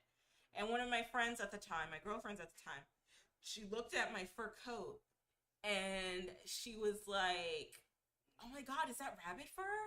Oh my god, this is rabbit fur. This looks so good." And like everyone looked at me and I was like, "Stop. Like I don't want any of this attention," because I didn't know what these people were thinking. I didn't know what these individuals were thinking. She's like, "This is real fur." And I'm just like, "Please stop. I'm not trying to I'm not trying to shine too bright," more or less. And so a lot of my high school years was me just keeping to myself and me just being very like lonely, like like I said, I was just on the computer all the time. I was talking to myself, to not no, I wasn't talking to myself, but I was like talking to random folks I should not have been on the internet all the time. The internet raised me. I was like, this is gonna be my new community. I am unsafe. I was adaptive daydreaming like a motherfucker when I was 15, because things were just like not like, there was a lot of like shit going on at home, a lot of mental health issues I was going on at school. Like I just have to escape. It was really bad. And so I remember somebody wrote in my yearbook, like, "Hey, exes, I really wish I could have known you more." But I just had gotten to the point where I was so anxious all the time, where I was so worried about what everyone was thinking about me, that I was just like, you know what? I'm just going to keep to myself. I'm going to close myself off. And granted, there were some friends that looked like me that were willing to, support me and really willing to let me shine and were really sweet. Um, but then there were other people, but then I was just still in the mindset of like, I just don't want to be seen. I don't want to be heard. I don't want to draw too much attention to myself. So I understand this. Do I wish I was a little bit more social? I think with one thing, I wish now that I was a lot more athletic, maybe. Like I didn't quit. If I had to, yeah, maybe a little bit more athletic. Like I don't know, maybe take cross country a little bit seriously, like much more seriously. It wouldn't be hard for me to like be in shape. But then again, I started my fitness journey when I was 17, so I don't know. I wish that like I used to play instruments, so maybe like picking up on instruments, and then I wish I just was a lot more nicer to myself when I was like 15 too. So all right, so much this. I'm now 31, and I feel like I'm now doing so much of the crazy, silly, crazy stuff most people do when they're a decade younger. This is true too. Put a pin in this because we're going to talk about that, especially with regards to the opposite sex. I wound up dating a girl for about 4 years, including several months of being engaged, mostly because she would have me. Oh. I figured given my handicaps, nobody would ever date me, so I had to hold on to her despite her abusive behavior. Oh. And so much else that was wrong. So my number was 0 until 25 and 1 until 29. It's much higher now, 10 plus and up now, not 2 years after our breakup. But a lot of those people I regret. I'm still kind of attached to sex for validating myself. I just wish I'd worked this all out 10 years ago in college. Professionally, I'm about the same situation. Lots of imposter syndrome and feeling vaguely dissatisfied. I'm only now close to having the job I want, but I feel much more junior than my age implies. I wish I had 10 years more of being close to confident. It isn't about who I could have slept with. It's about the fun and fulfillment that I could have in those 10 years that I'm just starting to touch. But I do think the experiences that happened in those 10 years, I might never have gotten out of it. So my regret is only partial. Yeah, I agree. Okay, so for example, so much of this, I'm 31 now, and I'm now doing so much of the silly, crazy stuff most people do when they're a decade younger. Yeah, I want to go through like a healthy emo phase, except it's not a phase, mom. It's like actually like because I'm 31, like, it's something that I really want to do, like I really want to, dress a little bit more edgier, or a lot more edgier and alternative. And I felt like I could never do that throughout college and in my early 20s because I didn't have a lot of money. And then when my family was supporting me with college, they were very, like, they were still trying to be very controlling. Like, for example, they would not co sign me wearing this wig at all. They were very much so like, wigs are made for streetwalkers and prostitutes. And I know that's not the politically correct term for swipers, but like, that's the time they were on, and they were like, oh well, if we're gonna pay for your tuition or pay for your college books, then you're not gonna wear these things. And so it was very hard for me to express myself, and then I started to realize that I couldn't please everybody. And I think they knew really quickly, as soon as I cut them off cold turkey, like some almost 10 years ago, like that I have to live my life, that it's either you respect me or I'm just not in your life anymore, and that's okay. I just live my life as is. um uh and as far as like sex, especially for women, and this is okay, so this is where I talk about like my personal family, like the women in my family not really teaching me correctly. I think a young girl should be able to date. She doesn't have to sleep with anybody, and you should not encourage her to sleep with anybody, right? But should at least have the experience of what courting looks like, right? Because something that happens with a lot of girls is that they get sheltered. If you're from a strict household, is that you do get sheltered, and so then you end up not having the sexual experiences that you want, or that you should be having in like your 20s or in your late teens. And then you let like one dude, two dude, too many, talk you out of your panties and say, "Oh, you're so perfect for me. Oh, I love you so much. Want, want, want. I want to have kids with you." And then you're like, "Really? You think so? You really want this?" And then boom, you're pregnant. Not even married, just pregnant. And so you don't even know what like feels good for you as a woman because you didn't have all those experiences. You didn't date, at the very least, just date different guys to see what you like and what you didn't like. And so you're just settling down for this one dude who's just talking circles around you, who's just like, "Oh, you're just so beautiful, and oh, I want us to grow and build together and have all of these meaningful experiences," right? And then you're like, "You really mean that?" And then boom, you end up pregnant, if not pregnant, like mentally unstable, because that's the only thing you know. You don't know what you don't know because you haven't been around a lot of experiences, right? Your family doesn't teach you about birth control, which happens with a lot of young girls who are sheltered. You They don't teach you about birth control. They don't teach you about safe sex. They don't teach you how to protect yourself. They're just like, don't have sex. And so you don't know you don't know what you don't know. You let some musty, crusty ass dude doesn't know where the clitoris is talk you out of your panties, and then boom, you're like 22, pregnant with your first kid, don't even know how to survive in this life, and there's nothing wrong with you like being a single mom. That's not what I'm saying. I'm just saying that your life would be significantly more easier if you weren't a single mom. Really, I don't want to say this, but if you didn't really have children until you were financially stable to, if that's what you want to do, um, and until know more about yourself and what you like and what you'll tolerate and what you won't tolerate. You know what I mean? So, and then this is interesting because this is a guy, right? And he's saying that he has a lot of regret, that he wishes that he worked out like who he wants to sleep with, what he likes, what he doesn't like 10 years ago when he was in college. So in a way, this dude was sheltered, but I don't know a lot about dudes. I just know a lot about like women because I am a woman, and even then that could be limiting. But I'm glad that like a man is finally seeing how cringe it can be when you're like 31 and playing the field as a man. um like,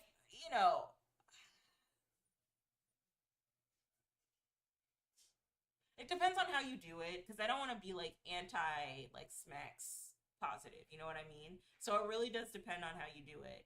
But if you're like 31 and you're uncommunicative and you're like, leading a bunch of girls on, that's a little embarrassing, my guy. Like at 31, that's embarrassing. That's embarrassing. Especially if you're talking to girls like 10 years younger than you, cringe, throw the whole dude away. But if you're just like, hey, I'm not looking for something serious, I'm just here to casually date, have a good time and vibe, and just and just be on that type of energy, right? I don't think there's anything wrong with that. But and I also think that just as a generation, like with millennials and younger millennials and Gen Z, I also feel like a lot of us have like some form of arrested development. Like the pandemic really did shave off like a good 4 to 5 years of our life. And you can definitely see it. Like, I don't mean to shame Gen Z, but in Gen Z a little bit, because like you got fully blown 20-year-olds over here calling like 25-year-olds unk. Like, it's weird. It's like you're still technically like a 16-year-old because you didn't have that gap didn't cross between you being a teenager at 16 to you like evolving as an adult and living through like a functioning world and what that would look like. So you by default think that 25 is unk age, but like you're like 20, 21 years old. Like you're going to be unk with them in a few years, and then you're just basically a grandma when you hit your 30s because of arrested development. So I think that that's not really on us, especially with the pressures that are put on older generations like boomers and Gen X of like, well, why aren't you working harder? Why don't you have your shit together? When I was your age, I had a car and this and that, like boomer nonsense, right? When we know that in the world that we live in right now, it's just not feasible to have a car, have a house, have a couple kids, be married, have a pet, all of that. Like the American dream under like at 25 to 30, like it's just not feasible anymore. So I think a lot of us are just going through this weird age of arrested development where 31-year-olds are like, wow, it's so weird that, I want to explore my sex life a little bit more. I feel like I should have done this in college. Meanwhile, you don't know how sheltered you were in college. Or, a lot of women might feel like, oh, well, I'm supposed to be married at this age. When in actuality, you don't really want to rush marriage and you don't want to rush the idea of kids because, dating is wacky now. Or like, oh, I should have had my hoe phase when I was like in my 20s. And it's like, well, I mean, if you were studying to be a biomedical engineer, maybe it might have been more important for you to focus on that than to have a bunch of bad sex. But I don't know. Oh, this person said I'm 17 and I feel like that right now. No, don't feel like that. You are loved. Not talking to my grandfather about his experiences in World War II before he passed. Yeah, my grandfather was a Tuskegee Airman. And I was like 5 when he passed away. So it would have been really cool if I could talk to him about that type of stuff. TLDR, I missed my last opportunity to see my father alive and awake. Oh, I don't want to read that. I want these to be like lighthearted. So I'm 23, young enough to do what I want, but I've been thinking that since 18.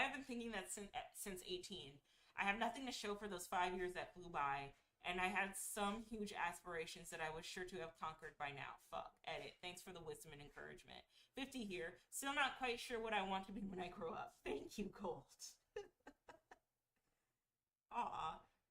Yeah. The biggest thing about growing up and learning how to be an adult, like one of the biggest lessons that I've learned is one, it's okay to change your mind at any phase in your life. It really is. Um, it's okay to reinvent yourself. And then finally, the wisest people and the individuals with the most wisdom as an adult will always be the ones who can acknowledge that they do not know everything, that they are not the be all end all, that they don't know all the answers and that they are just a person existing in this planet and they're not like some big wise like oracle that somehow knows better. You know what I mean? And I feel like those are the three things that you should learn as an adult and that I've learned as somebody who's traversing my 30s is that a lot of my I don't want to sound arrogant, but like my wisdom comes from me understanding that there's just so much I don't know, and that's okay. I know what I do know, which is my own personal experiences and like some of the experiences that my friends have gone through, but I also don't know a lot either.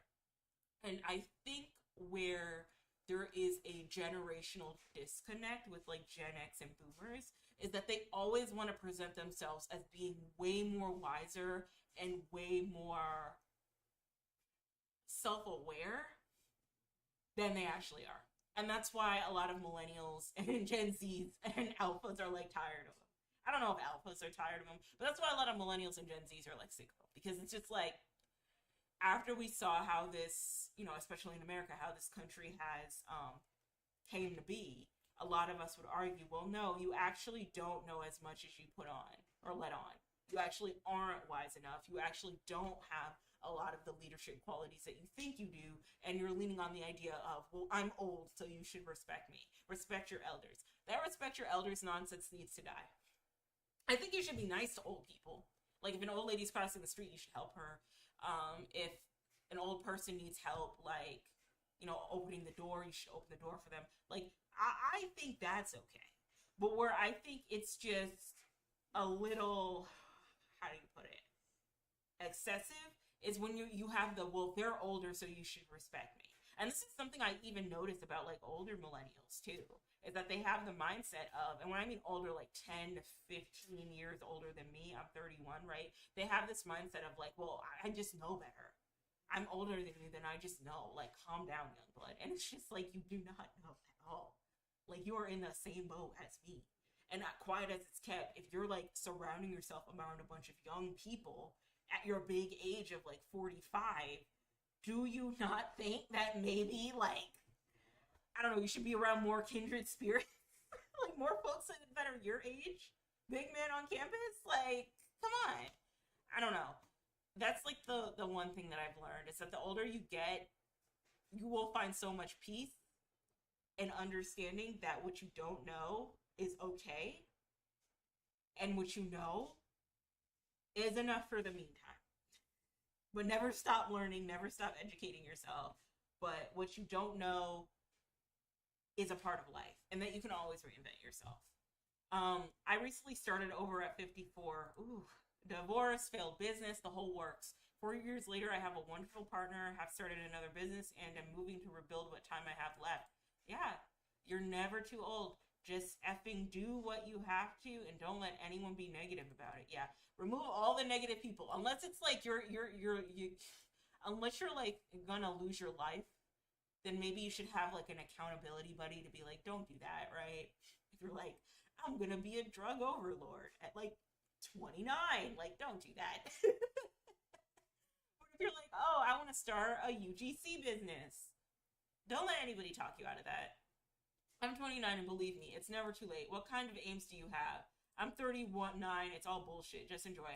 I do feel like part of capitalism is encouraging people to always be in like this go, go, go, move fast, fast, fast mindset all the time. That like, what do you mean at 21 you haven't drank your first beer? You need to start drinking. Now you're developing an alcohol addiction, and like you have more money coming in than out, right? That's a little bit extreme, but you know what I mean. What do you mean you're 25 and you don't have your own place? You should have your own apartment at the very least. If not, you should have your first home. And so you're over here working, bending over backwards for a company that can let you go in less than, a week, in less than 6 months to a week, and trying to afford this apartment that is way too expensive, dealing with lifestyle creep constantly, and not being able to support yourself as an individual because you fell into the trap of, well, when I'm 25, I need to have my own place. You're 30. What do you mean you don't have any a wife and kids or husband and kids? You should have kids by now. This is the time for you to have kids. So now you're rushing the whole dating process. You don't even know a person like that. And so you're trying to get with them. You're trying to marry them. You're trying to have kids with them. Meanwhile, you don't even know who the F you married. And now you got a lot of housewives and husbands crashing out on TikTok about like, well, I thought I married the one. I thought I married the soulmate. Bro, you don't even know them because you rushed the whole process. Who you're going to spend your whole life with should at least take, at the very least, 5 years tops before you guys make like a long-term commitment. And even then, you have to look at the benefits of the long-term commitment in the long run, especially if things don't work well and especially if we know how high the divorce rate is. Like, hello? 23 is still pretty young. You have plenty of time. I'm 22 and go to college part-time since I have work at least 30 since I have to work at least 30 hours to pay bills. And I must say it fucking sucks moving at the speed of a turtle, but everyone finishes at their own pace at the end of the year. I'll decide for an associate's or transfer and head for a bachelor's. Fun fact, rapper Jay-Z didn't release his first album until he was 27. Yeah, Jay-Z is an old man. He's 55. I don't believe that. I don't believe that. I believe that he's way more older than he puts on. That he's probably like in his 60s. Oh, they attended Kris Jenner's birthday party. Class solidarity, folks. Sidebar. Can I just say, I still love Beyonce down, and I think that she's done a lot to, she's given a lot to music and has made a lot of influences in the music industry. And it's really cool to see like younger talent kind of take on her work ethic and her cadence and like her inspiration as an artist. She's going to be one of the most prolific artists that we know in our current um, like the next couple decades of music. Like no one's going to do it like her. But I think we need to have more conversations about the class solidarity that Beyonce is willing to stand on versus like the music that she comes out with, which is very like progressive, very black liberation type of music, and it's healing, but it's also like like I said, at some point, like your own personal, like the more progressive you get, the more critical you should be about like a regressive mentality. And I think that's what I like, the criticism I have with Beyonce is while she does some very progressive things with her music, it's regressive that she's with someone like Jay-Z that met her when she was like 16, though we don't know the politics behind that, if her mother like forced her to do it, we don't know. There's just a lot of things that should let us know as black folk that Beyonce is very like pro, I'm gonna get mines first and then everybody else struggles. Like she'll heal you through the liberation of her music, but she most definitely will sell you an overpriced hair care line if it means filling her pockets. And I love Beyonce down, but I gotta be critical, you know what I mean? Like that hand person, I don't want to name drop, but when Han said that Cowboy Carter was propaganda, she wasn't wrong. Cowboy Carter is propaganda. It's good, but like America isn't really, they've been on some shit. All right. Hanging out with a friend instead of visiting my father in a hospital. He died that night and I never got to say goodbye. Aw, I'm sorry. That's unfortunate.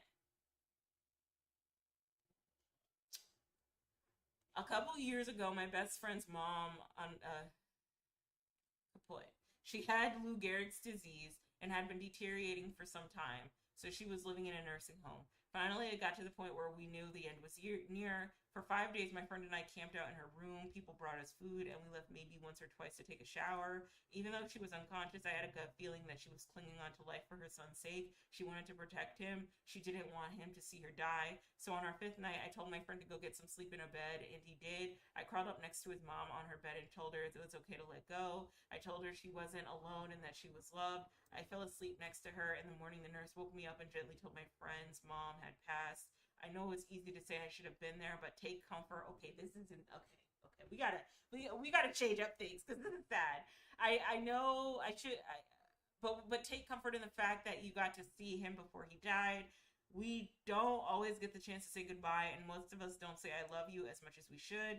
I'm sure on some level your father felt your presence and knew you loved him. I'm sorry for your loss, and I hope your father's soul is at peace now. That's sad. Okay, we're gonna move on. Am I the asshole? Okay, so we're gonna do Am I the asshole? And then I think I'm gonna cut this stream at like 2 minutes, 2 hours and 30 minutes. I don't know. I gotta get ready for stuff coming up in the next week or so. All right, am I the asshole for wanting to keep girls' night girls only, even now that some of the friends are in relationships with men? Already, I'm gonna say no. I'll be right back. I gotta check on something.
Okay, I'm back. Okay.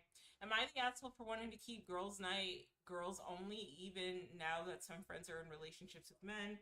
I'm part of a tight friend group of women I've known for years. We've always had girls' nights, just us hanging out, no partners. Over time, my partner, also a woman, became close with everyone, so she's usually included too. A while back, one friend asked if her boyfriend could come to one of these nights. Another friend said she preferred to keep it a girls' night only, and that led to some tension because her boyfriend felt excluded and it caused drama between them. It should never be that serious. My partner and I planned another girls' night and invited a lesbian couple we've become friends with. Okay. The friend is upset about this, saying it's hypocritical to include them but not her boyfriend. From my okay, so it looks like OP is in a queer relationship, okay, or like a lesbian relationship. From my perspective, no. I just spit. I'm so sorry, guys. Excuse me. Excuse me. Okay. From my perspective, it's about having a woman-centered space, not a couples event or anything romantic. It's just a vibe we've always had. Am I the asshole for wanting to keep it girls' night only, even now that some friends are in relationships with men? No, I don't think so. I think it's very weird. Like, for boyfriends, I think it is very, very weird if you need to insert yourself into certain events that are just centered around your girlfriend and hanging out with other women. I think that's weird. I think that's very weird. I think that gives I gotta keep an eye on my girl. Especially if the boyfriend like hears that like a lesbian couple's coming, there might be some insecurity or inferiority complex that he's feeling. Like these girls might steal my girlfriend away. It's just very weird. I don't think there's anything wrong with creating spaces for women to just exist with other women and have fun with other women. And I think the older I get, the more I yearn for that more than like being friends with other men. Like just having very like woman centered spaces, with other women that I actually like and I actually rock with. Um, and I don't know, any dude who feels like that's a problem, red flag, red flag. I don't trust a man who isn't okay with a bunch of girls congregating and existing. All right. The important question here is your GF included because she has individual friendships with the rest of the group? Essentially, is she also a part of the friend group or is still seen as just your partner? If the answer is yes, she is a part of the group, then not the asshole. But if the answer is no, you are the asshole. A girls' night is about being with friends, not just being with girls. I disagree.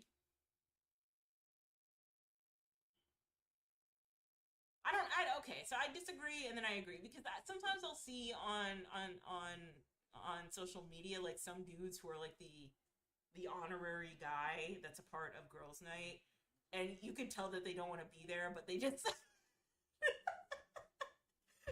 they just like make they make use of the situation, so they'll be like listening to the yap and the gossip and all that. I don't know. You know what I really want to say? It depends on the type of like man that OP's friend is with. If the man that they are with is a queer coded man or like a not straight man, I could see how it would be like, okay, maybe you could let him tag along for girls' night even though it's just for the girlies, right? But if it's like a straight guy, I don't know, dude. Like, why would you want to be there anyway as a straight dude? Like, do you really want to like watch Love Island and Real Housewives over some Cosmos? Like, is that really what you want to do? That okay? So hold on. Let me dial it back a little bit because that's a little that's not really misogynistic, but a little problematic. I'm not saying that straight men can't enjoy Cosmos and watch Love Island and watch the Real Housewives, but it's just like unless you feel forced or like you were kind of forced to be there or like your girlfriend is hosting the event, you know what I mean? If she's hosting the event and you're just like there to exist and pop in, I don't see why you would feel a way if you weren't included. You know what I mean? Because I don't know, for me, I don't really feel like hanging around a bunch of guys anymore in the way that I used to. And even then it was pretty weird. And personally, I like the unisex nights out where it's like equal amount of girls, equal amount of guys, and we're all hanging out together, right?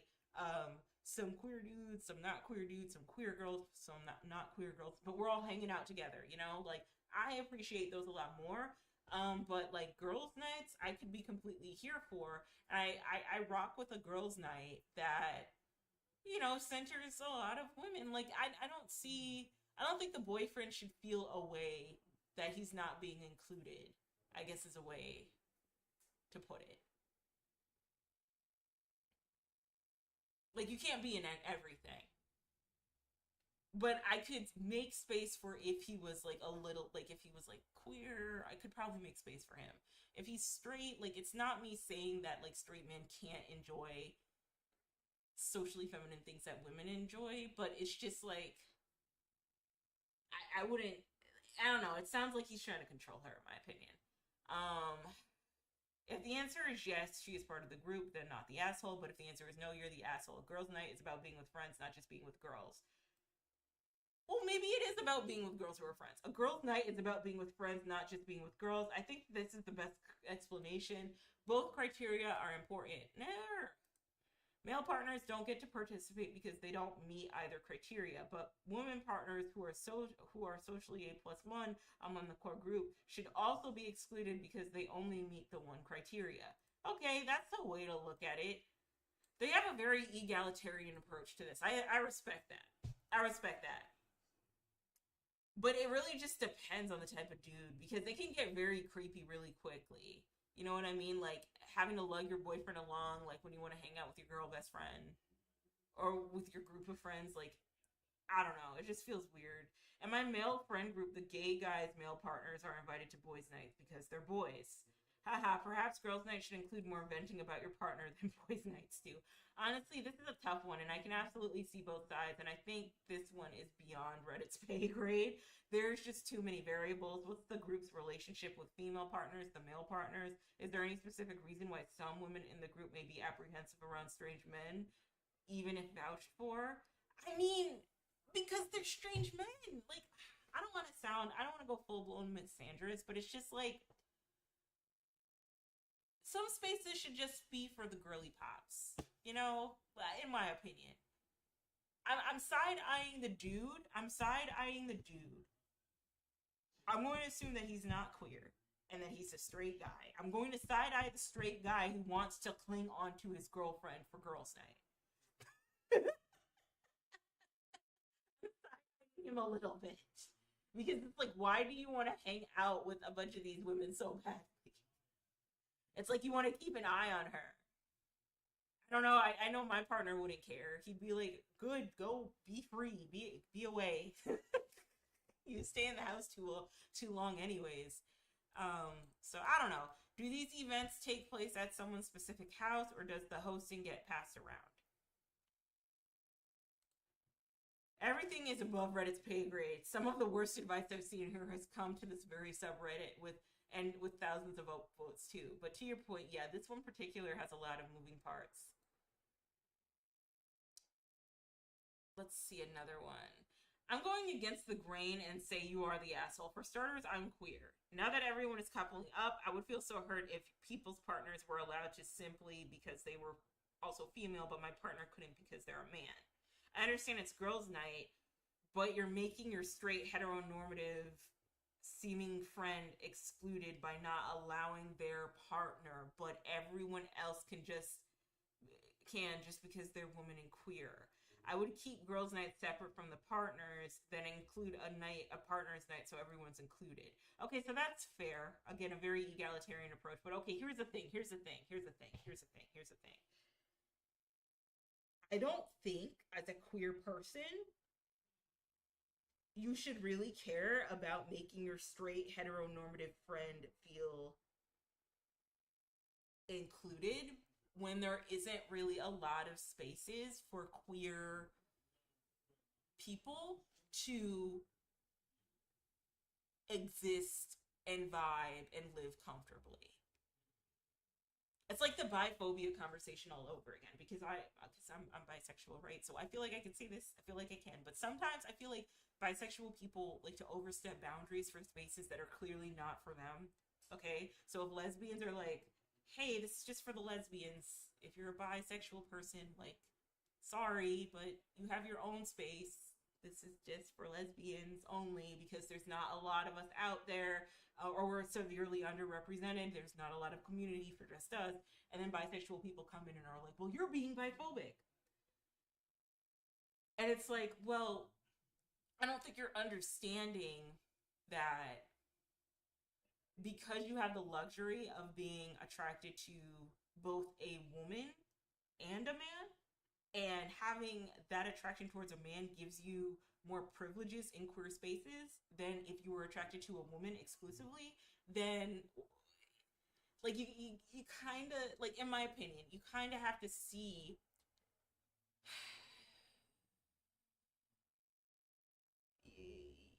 you kind of have to see where that's a little effed up. Where, like, yes, you have like bisexual spaces for you to exist, pansexual spaces for you to exist, and that's fine. But like, if like lesbians are like, hey, this is just for the girls who like girls only, exclusively, like, there's a bi space for you exist over there, I wouldn't feel offended as a bi woman.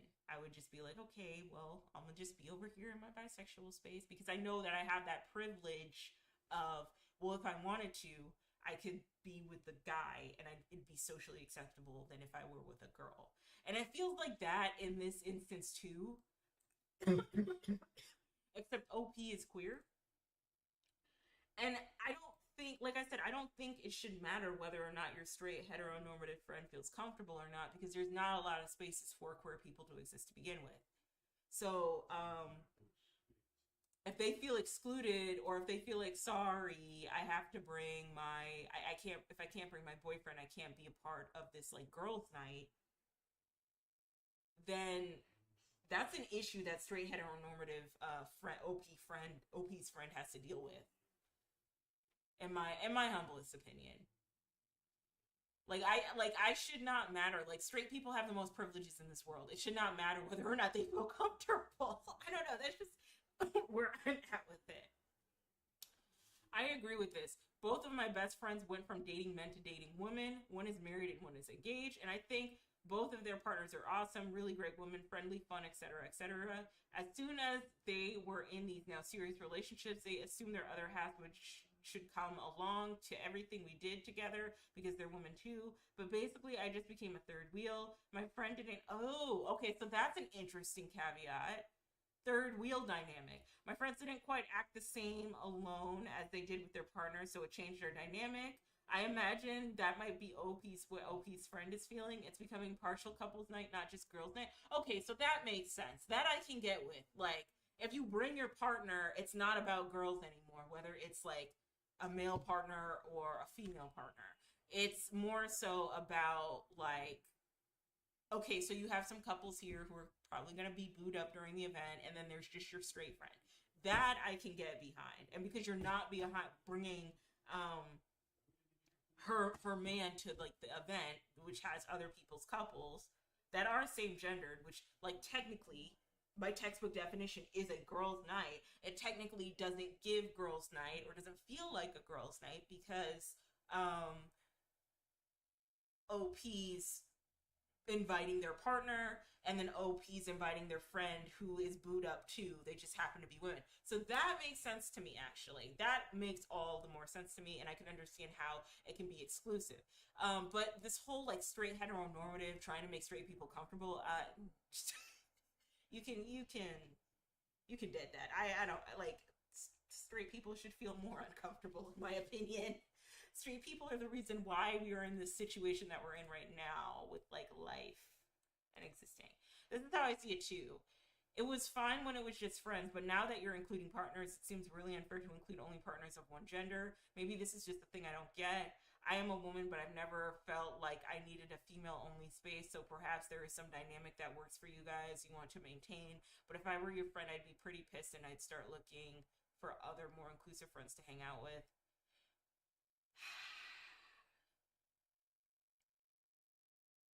I get it, but I also understand why some women would be okay with more like female spaces, or at the very least, like more like queer coded female spaces. Like I get like subverting gender norms and like, well, men don't hang out with a bunch of women and women don't hang out with a bunch of men. Like, that's like, I get like not wanting to stand on those sentiments, but I also get just wanting to be with a bunch of girlfriends.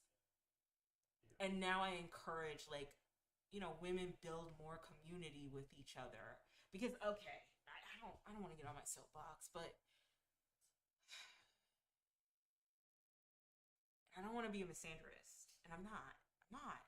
But it's just like, I feel like a lot of the problems that women go through happen when we create spaces for both men and women. And we don't just have exclusive spaces for just women. But then in the same breath, you could have these exclusive spaces for women and they could still uphold the same standards that, men have been preaching to women to the cows come home, right? I mean, you just look at like the femininity content that's out now. That's basically like diet red pill for girls. It is. That a lot of that femininity content that came out in the early 2020s, a lot of that like you have to be fun, feminine, fit, friendly, all that dumb nonsense. Yeah, that's girls speak for red pill rhetoric. That if you want a strong alpha male, you have to wear a milkmaid dress and pick flowers and bake bread from scratch. It's just, it's still harmful, but it's just a woman's telling it to you instead of a man. You know what I mean?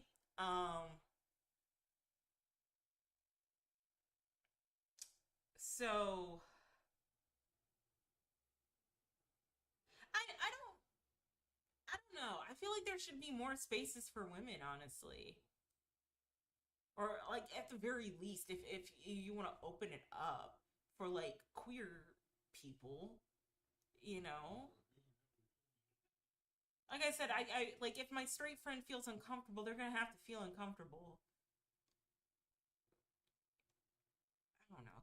Agreed, but call it bestie night or something instead of girls' night. It would have sucked if you had to hang out with a few couples, but your partner couldn't come. I get wanting female only spaces. Yeah, that's where I'm at. Like, people should be more considerate to the idea that some like marginalized spaces should just be exclusive to the marginalized individuals in said spaces. So this whole like, well, why can't we have men in female only spaces? It's just weird to me. Or like, I never felt included in female only spaces. Like, that's your truth, but I feel like they're important and we need them. If not female only spaces, like safe spaces for queer and female women, I guess. I don't know. But you cannot have that without including partners at all. Yeah, I agree. I feel that including partners just generally shifts the vibe, regardless of gender. So it's probably,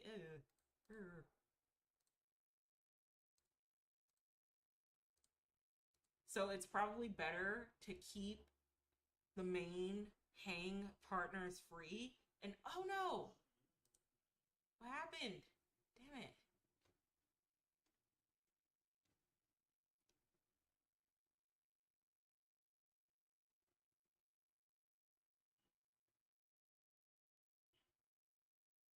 Okay, hold on.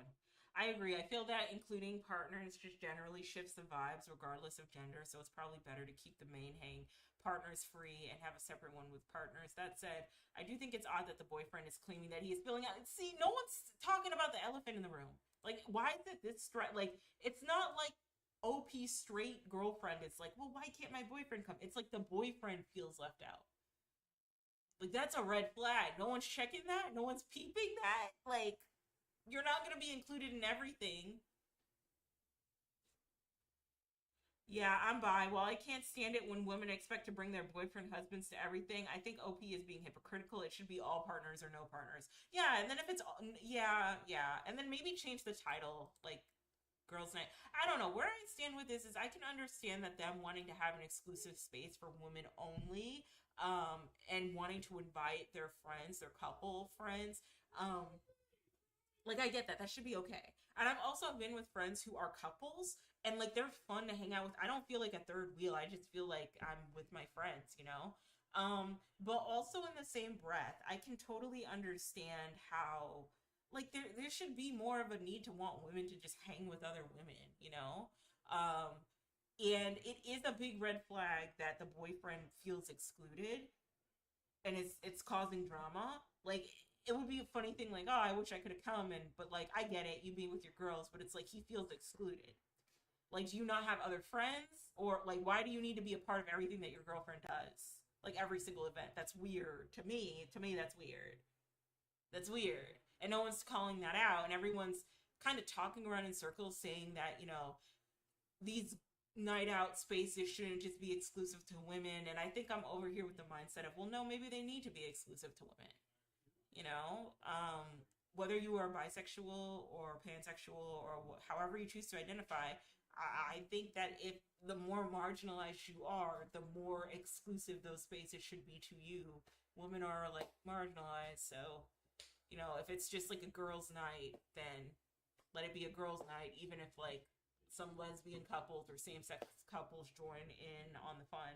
But then fundamentally, you could have the issue of like you having these same-sex couples be a part of girls' night, and then it feels like you're the third wheel because they're bringing all their couples, but like you're not allowed to have yours. But again, this is coming from the boyfriend. Like it's I don't think the OP straight friend is like having the issue. I think the boyfriend's having the issue. And that's just weird. And nobody's really unpacking that. And everyone's like, well, yeah, you're the asshole for inviting a couple, like inviting your straight friend exclusively to girls' night with your girlfriend and another same sex couple. I don't know. That's just weird to me. Okay, am I the asshole for freaking out that my brother stole my console because he just fixed it? Because he fixed it. Just because he fixed it? Okay, words. All right, I think this is going to be my last story, and then I'm going to hang it up for today. Gonna be a short Reddit story Sunday. Sorry, guys. I won't be here next Sunday. So, I'll see what I can do. I'll see what I can do, but I won't be here this Sunday, so either we have Reddit Story Sunday on Saturday, or and a little bit earlier, or we just wait until the Sunday after next Sunday, which is, I believe, Thanksgiving.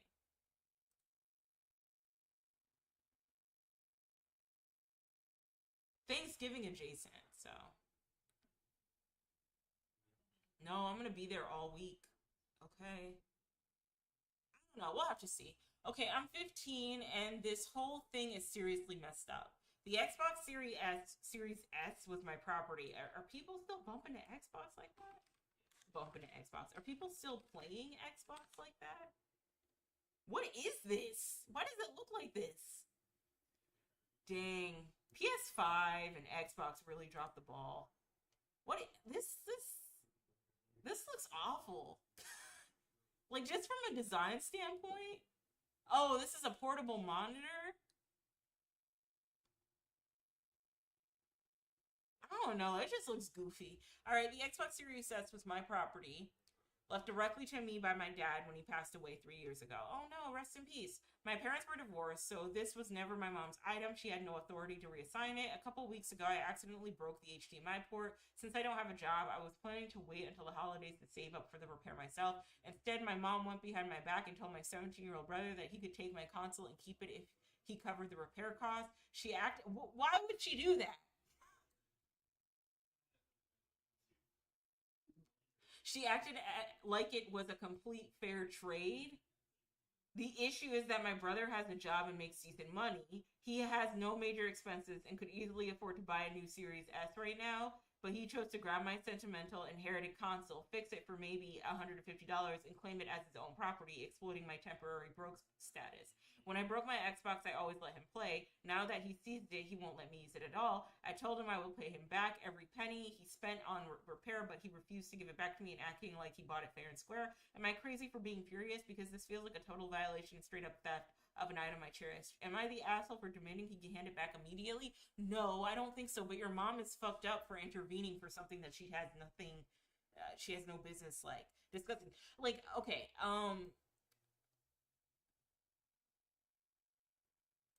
in what way? Because I want to talk about this here. Instead, my mom went behind my back and told my 17-year-old brother he could take my console and keep it if he covered the repair costs.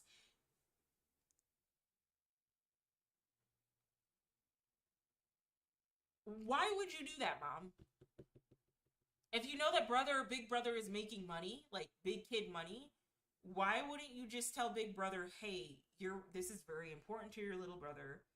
How about if you can, if you feel moved to, cover the cost, or mom should cover the cost, right? Quiet as it's kept. Like, why does the 15-year-old kid feel like he has to do all this shit to cover the cost? Like, again, this is why a lot of y'all shouldn't be having kids.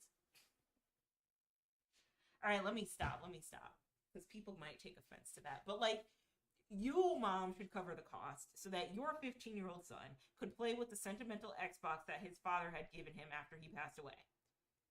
Why are you like selling it off to the 17-year-old brother and act like it's a completely fair trade without the brother even knowing? The issue is that my brother has a job and makes decent money. Like, that's fucked up, mom. I don't think he's the asshole. I think the mom is the asshole for going behind his back and then also not being a parent and by at the very least paying for the teenage son to have his console repaired. Like, that's weird. This is undoubtedly because your brother is older. They had no right and they didn't care. Parents do this kind of shit and then they wonder why their children go no contact. It just doesn't make any sense. I think the mom likes the older brother more. She's playing favorites. That makes no sense. Like, mom, why aren't you like, okay, this is important to my son. I'm gonna get it I'm gonna get it fixed myself. Or maybe to a gift, maybe I'll ask the 17-year-old brother, hey, do you mind putting in like $5 to $10 so we can help get his Xbox fixed? It's important to him. You know what I mean? Like, this is really effed up. Definitely not the asshole. Your mom took something that didn't belong to her. You need to have a conversation with her about this. She's most likely downplaying this because it came from your dad. And yeah, that's another thing. And it's disregarding your sentimental attached to the console. Sorry for the loss of your dad and for the way your mom and your brother is treating you. I almost wonder if the older brother came from a different dad. And that if the younger brother is the dad that the mom did not like. I would wonder. Normally it's the other way around. Normally it's like the older older sibling gets treated like chopped liver when their parent moves on and remarries and then they get exploited. I've heard that shit happen a lot. Yeah, okay, so not the asshole here. Mom is definitely the asshole in not stepping up as a parent. I think that she's getting her ego in the way of like how she feels about OP's father and not helping out her son and just, pushing off the system to the 17-year-old brother, which is effed up. She's also not doing her job as a parent because she's expecting these minor children to take care of broken equipment. Like, they should be in school studying. Like, get a job to learn about responsibility, but real talk, they need to be in school studying. Why does 15-year-old brother have to figure out a way how to get this thing fixed and working so that they can play with it again?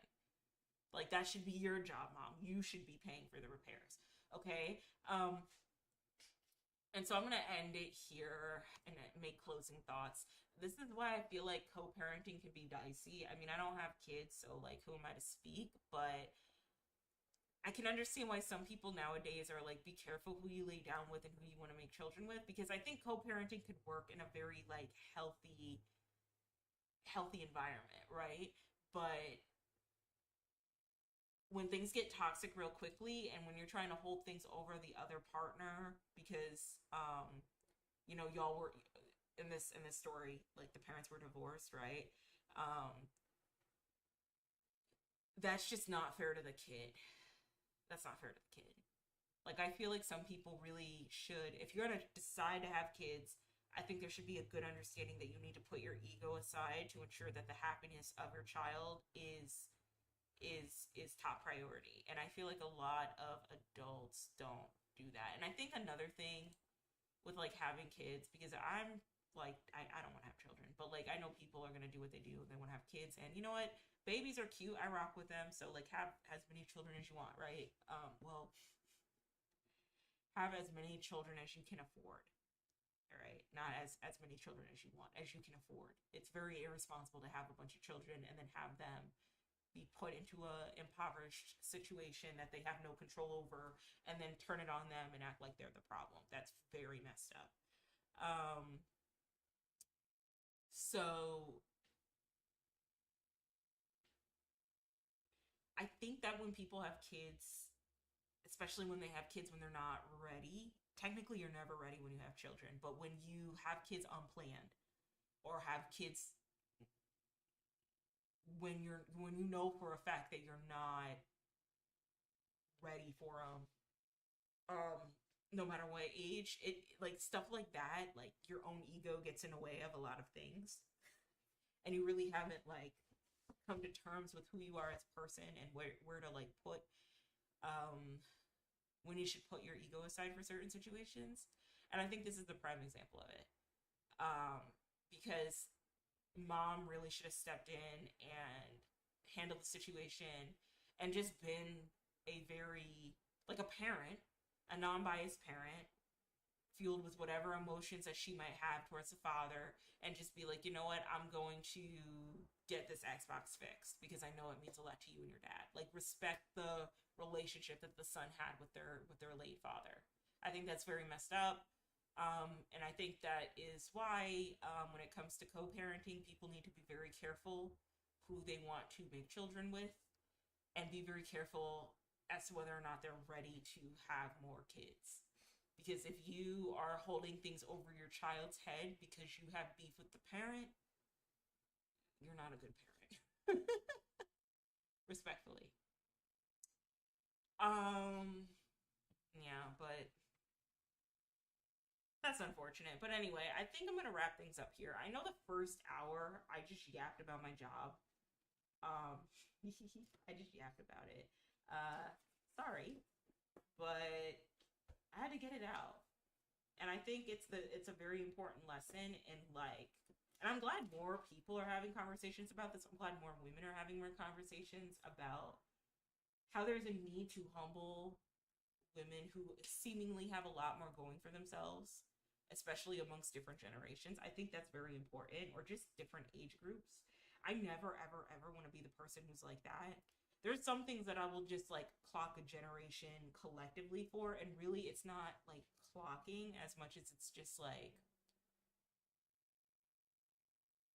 come on, like, like what are we doing? Like the whole performative versus like pretty people humor, I think is very dumb. I'm so sorry, but that's not exclusive to women. I've noticed just in general, especially like women that are my age, feel the need to want to clock like younger generations for existing. A very strong example is that woman who got on TikTok and called out HBCUs for their homecoming events and for the women that were wearing bubble skirts at said events, right? And for those of y'all who don't know what bubble skirts are, I'm going to pull them up.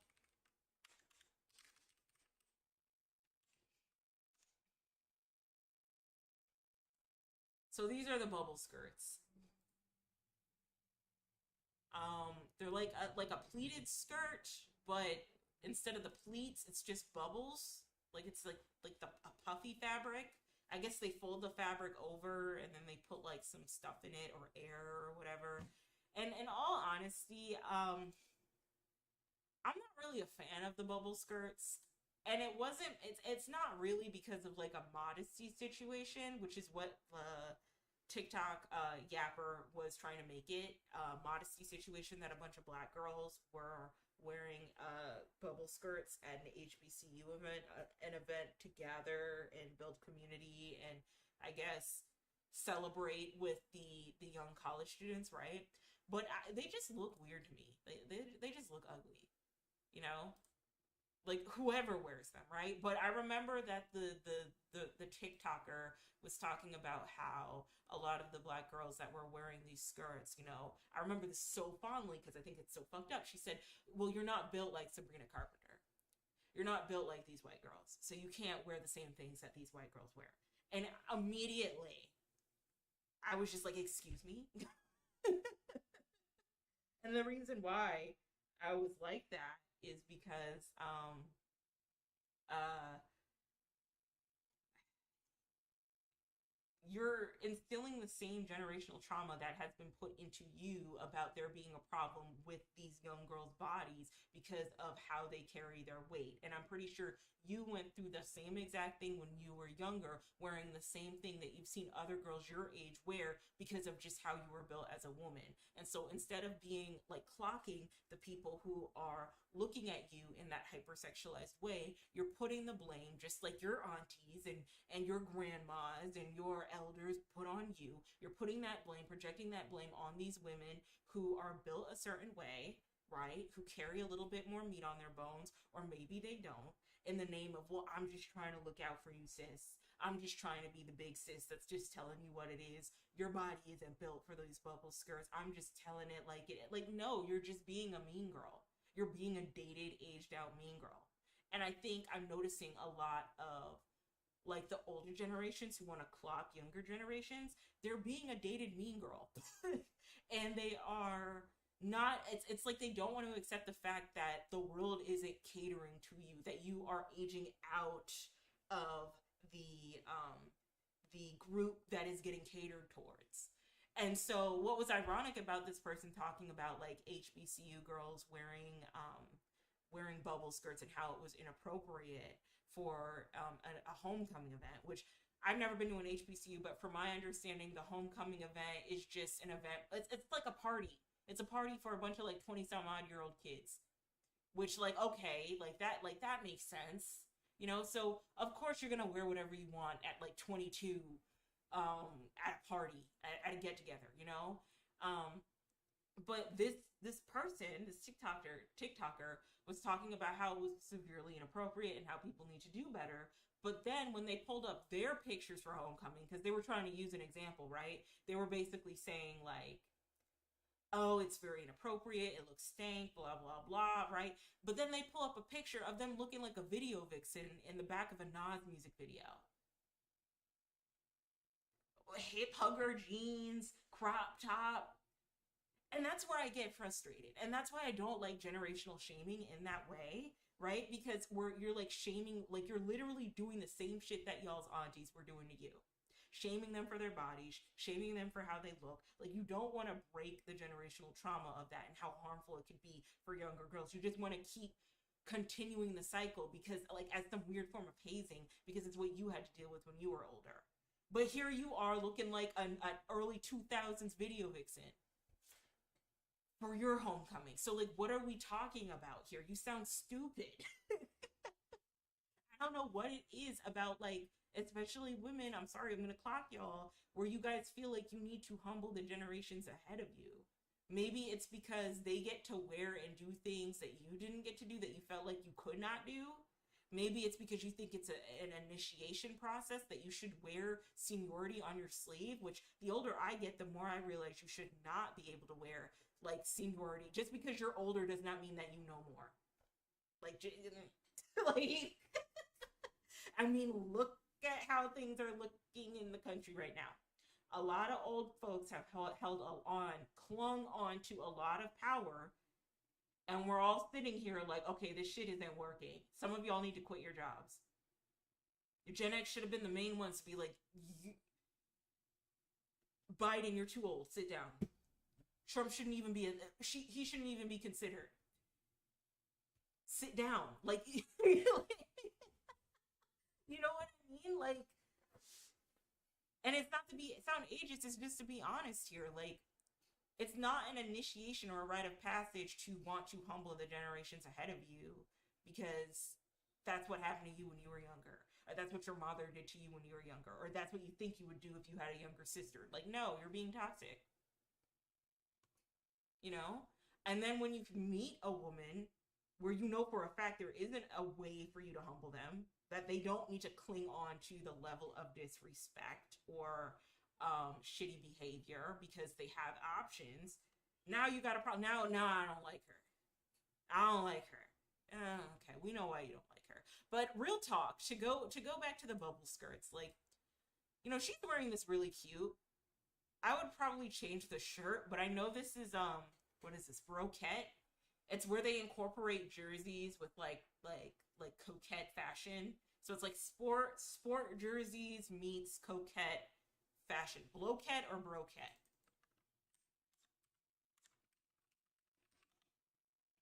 Yeah, bloquette. Yeah. So it's like you take so this is a good example of it, but and this is a good example of it too. Um and this too. But it's like you incorporate like the preppiness of going to school with like the sports athleisure of um wearing a like a jersey or something. And so I've seen girls wear bubble skirts like this. It's just personally, like, no matter who it's on, I'm just not a fan of bubble skirts. I'm just not. I'm not a fan.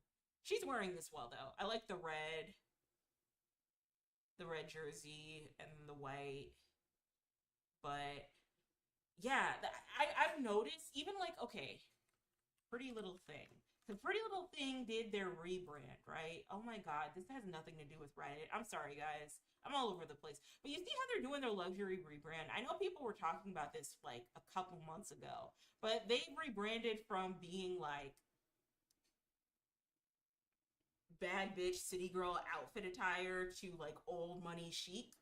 And people aren't really like their core target demographic aren't very receptive to this. They're very much so like, well, this doesn't represent me. Like, I don't shop at Pretty Little Thing to buy wedding guest attire. I shop. Okay, so this is cute. Wait a minute. Let me click on this. This is cute. I would wear this. But okay. Anyway, I shop I shop at Pretty Little Thing to get like some cute little fits for the hot girl vacation I'm going to in Cabo or Tulum, you know? And so they've done this rebrand, right? Um, and it's like very old money, legacy, high fashion. And some people were like, well, I like it. It's elegant. These are things I could wear to church. Like, we're all going to church. Anyway, but like, girl, I mean, if you wearing this to church, really? Like, okay. But my whole issue with it is, and I'm not trying to be classist here, but this looks cheap. Like this gives cheap. This gives that this will rip at the seams. This gives Shein, and that's my issue with this whole rebrand. I could care less if they're trying to be more chic or age with their audience, because you know, I feel like Pretty Little Thing has always been like a millennial first type of clothing store, and so now they're aging. You know, they're aging up with their core demographic. They can leave, you know, the Gen Z desire behind a little bit. Like there's newer stores for them. But this still gives cheap a little bit.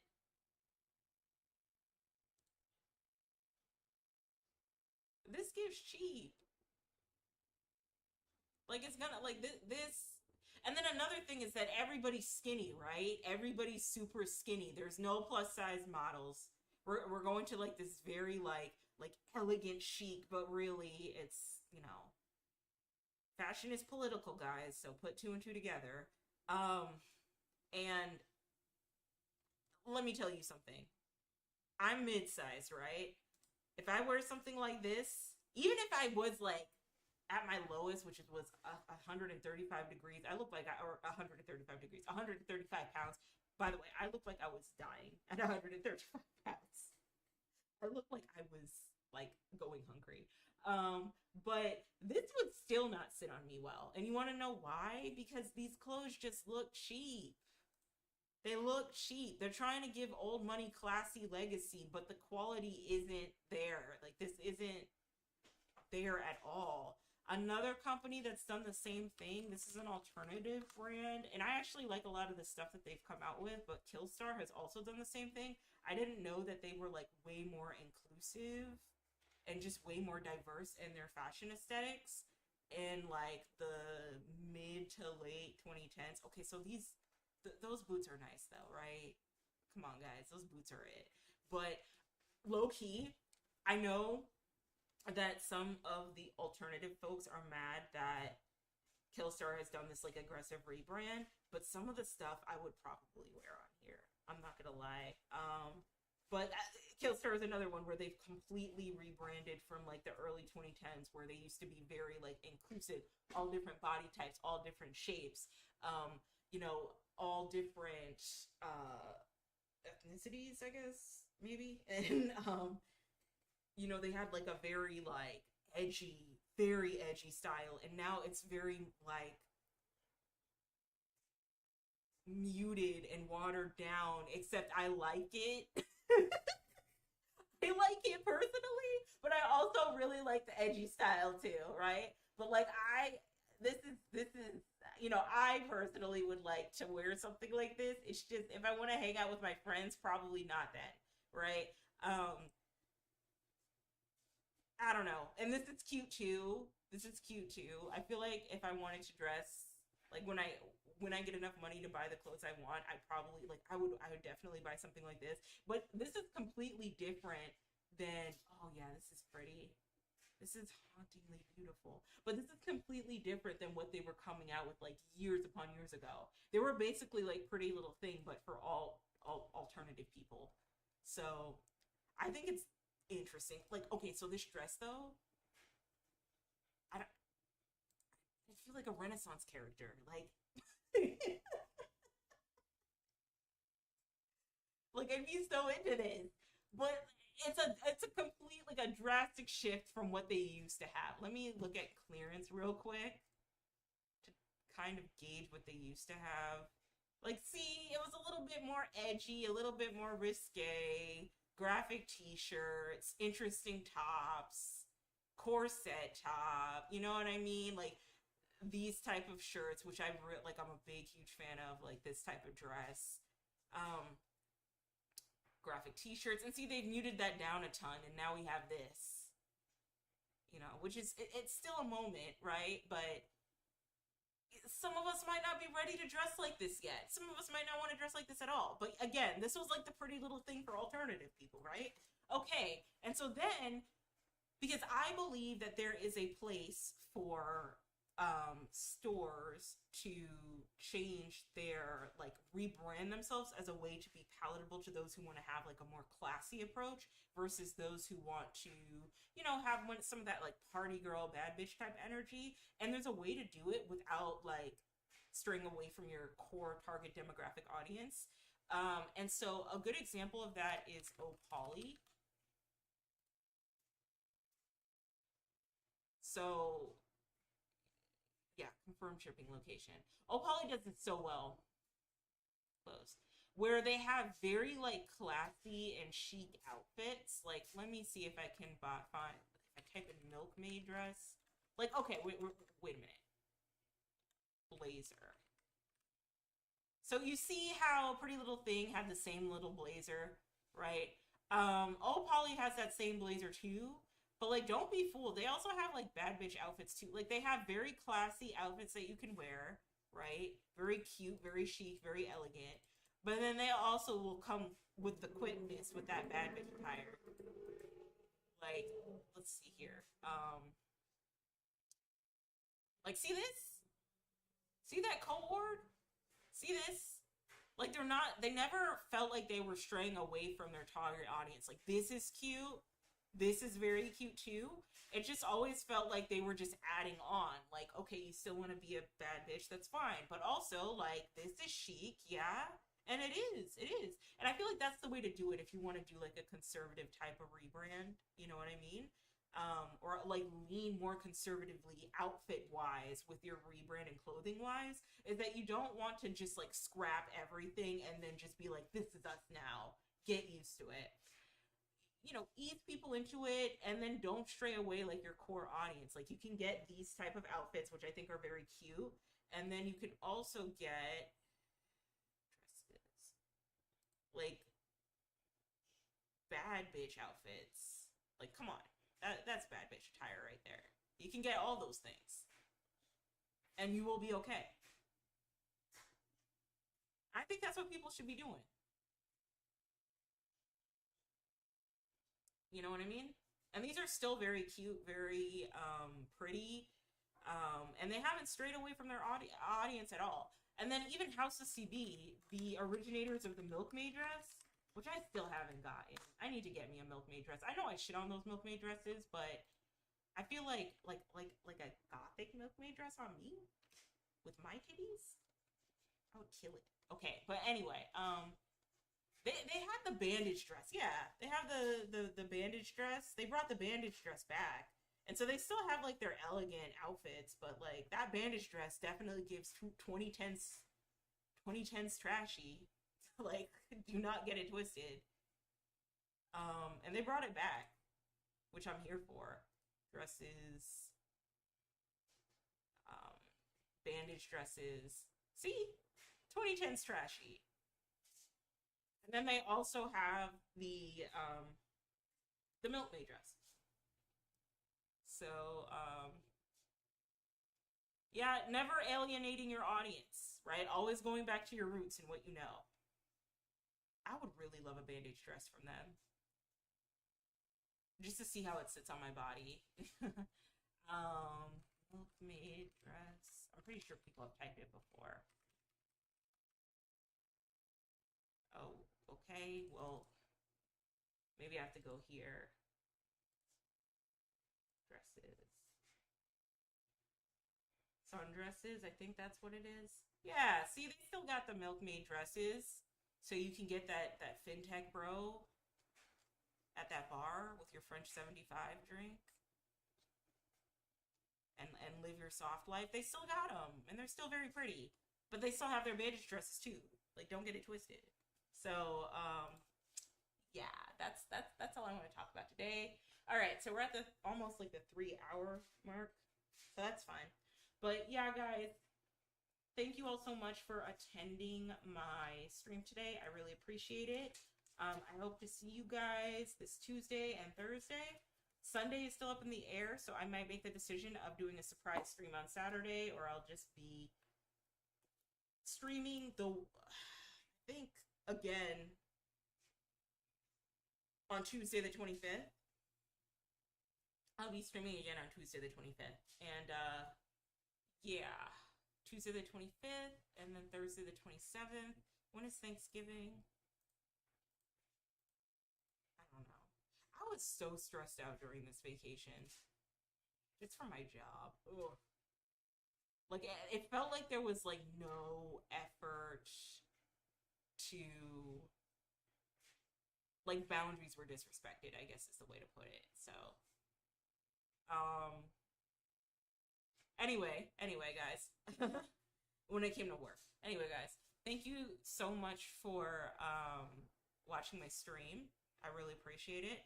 I hope you guys tune in next week, and then after next week we'll start the stream back again. I guess Thanksgiving week we'll just start it back up again. But thank you guys so much for spending time with me. I really appreciate it. I love y'all down. Hope you have a wonderful rest of your week, and with that in mind, take care. Okay, bye guys.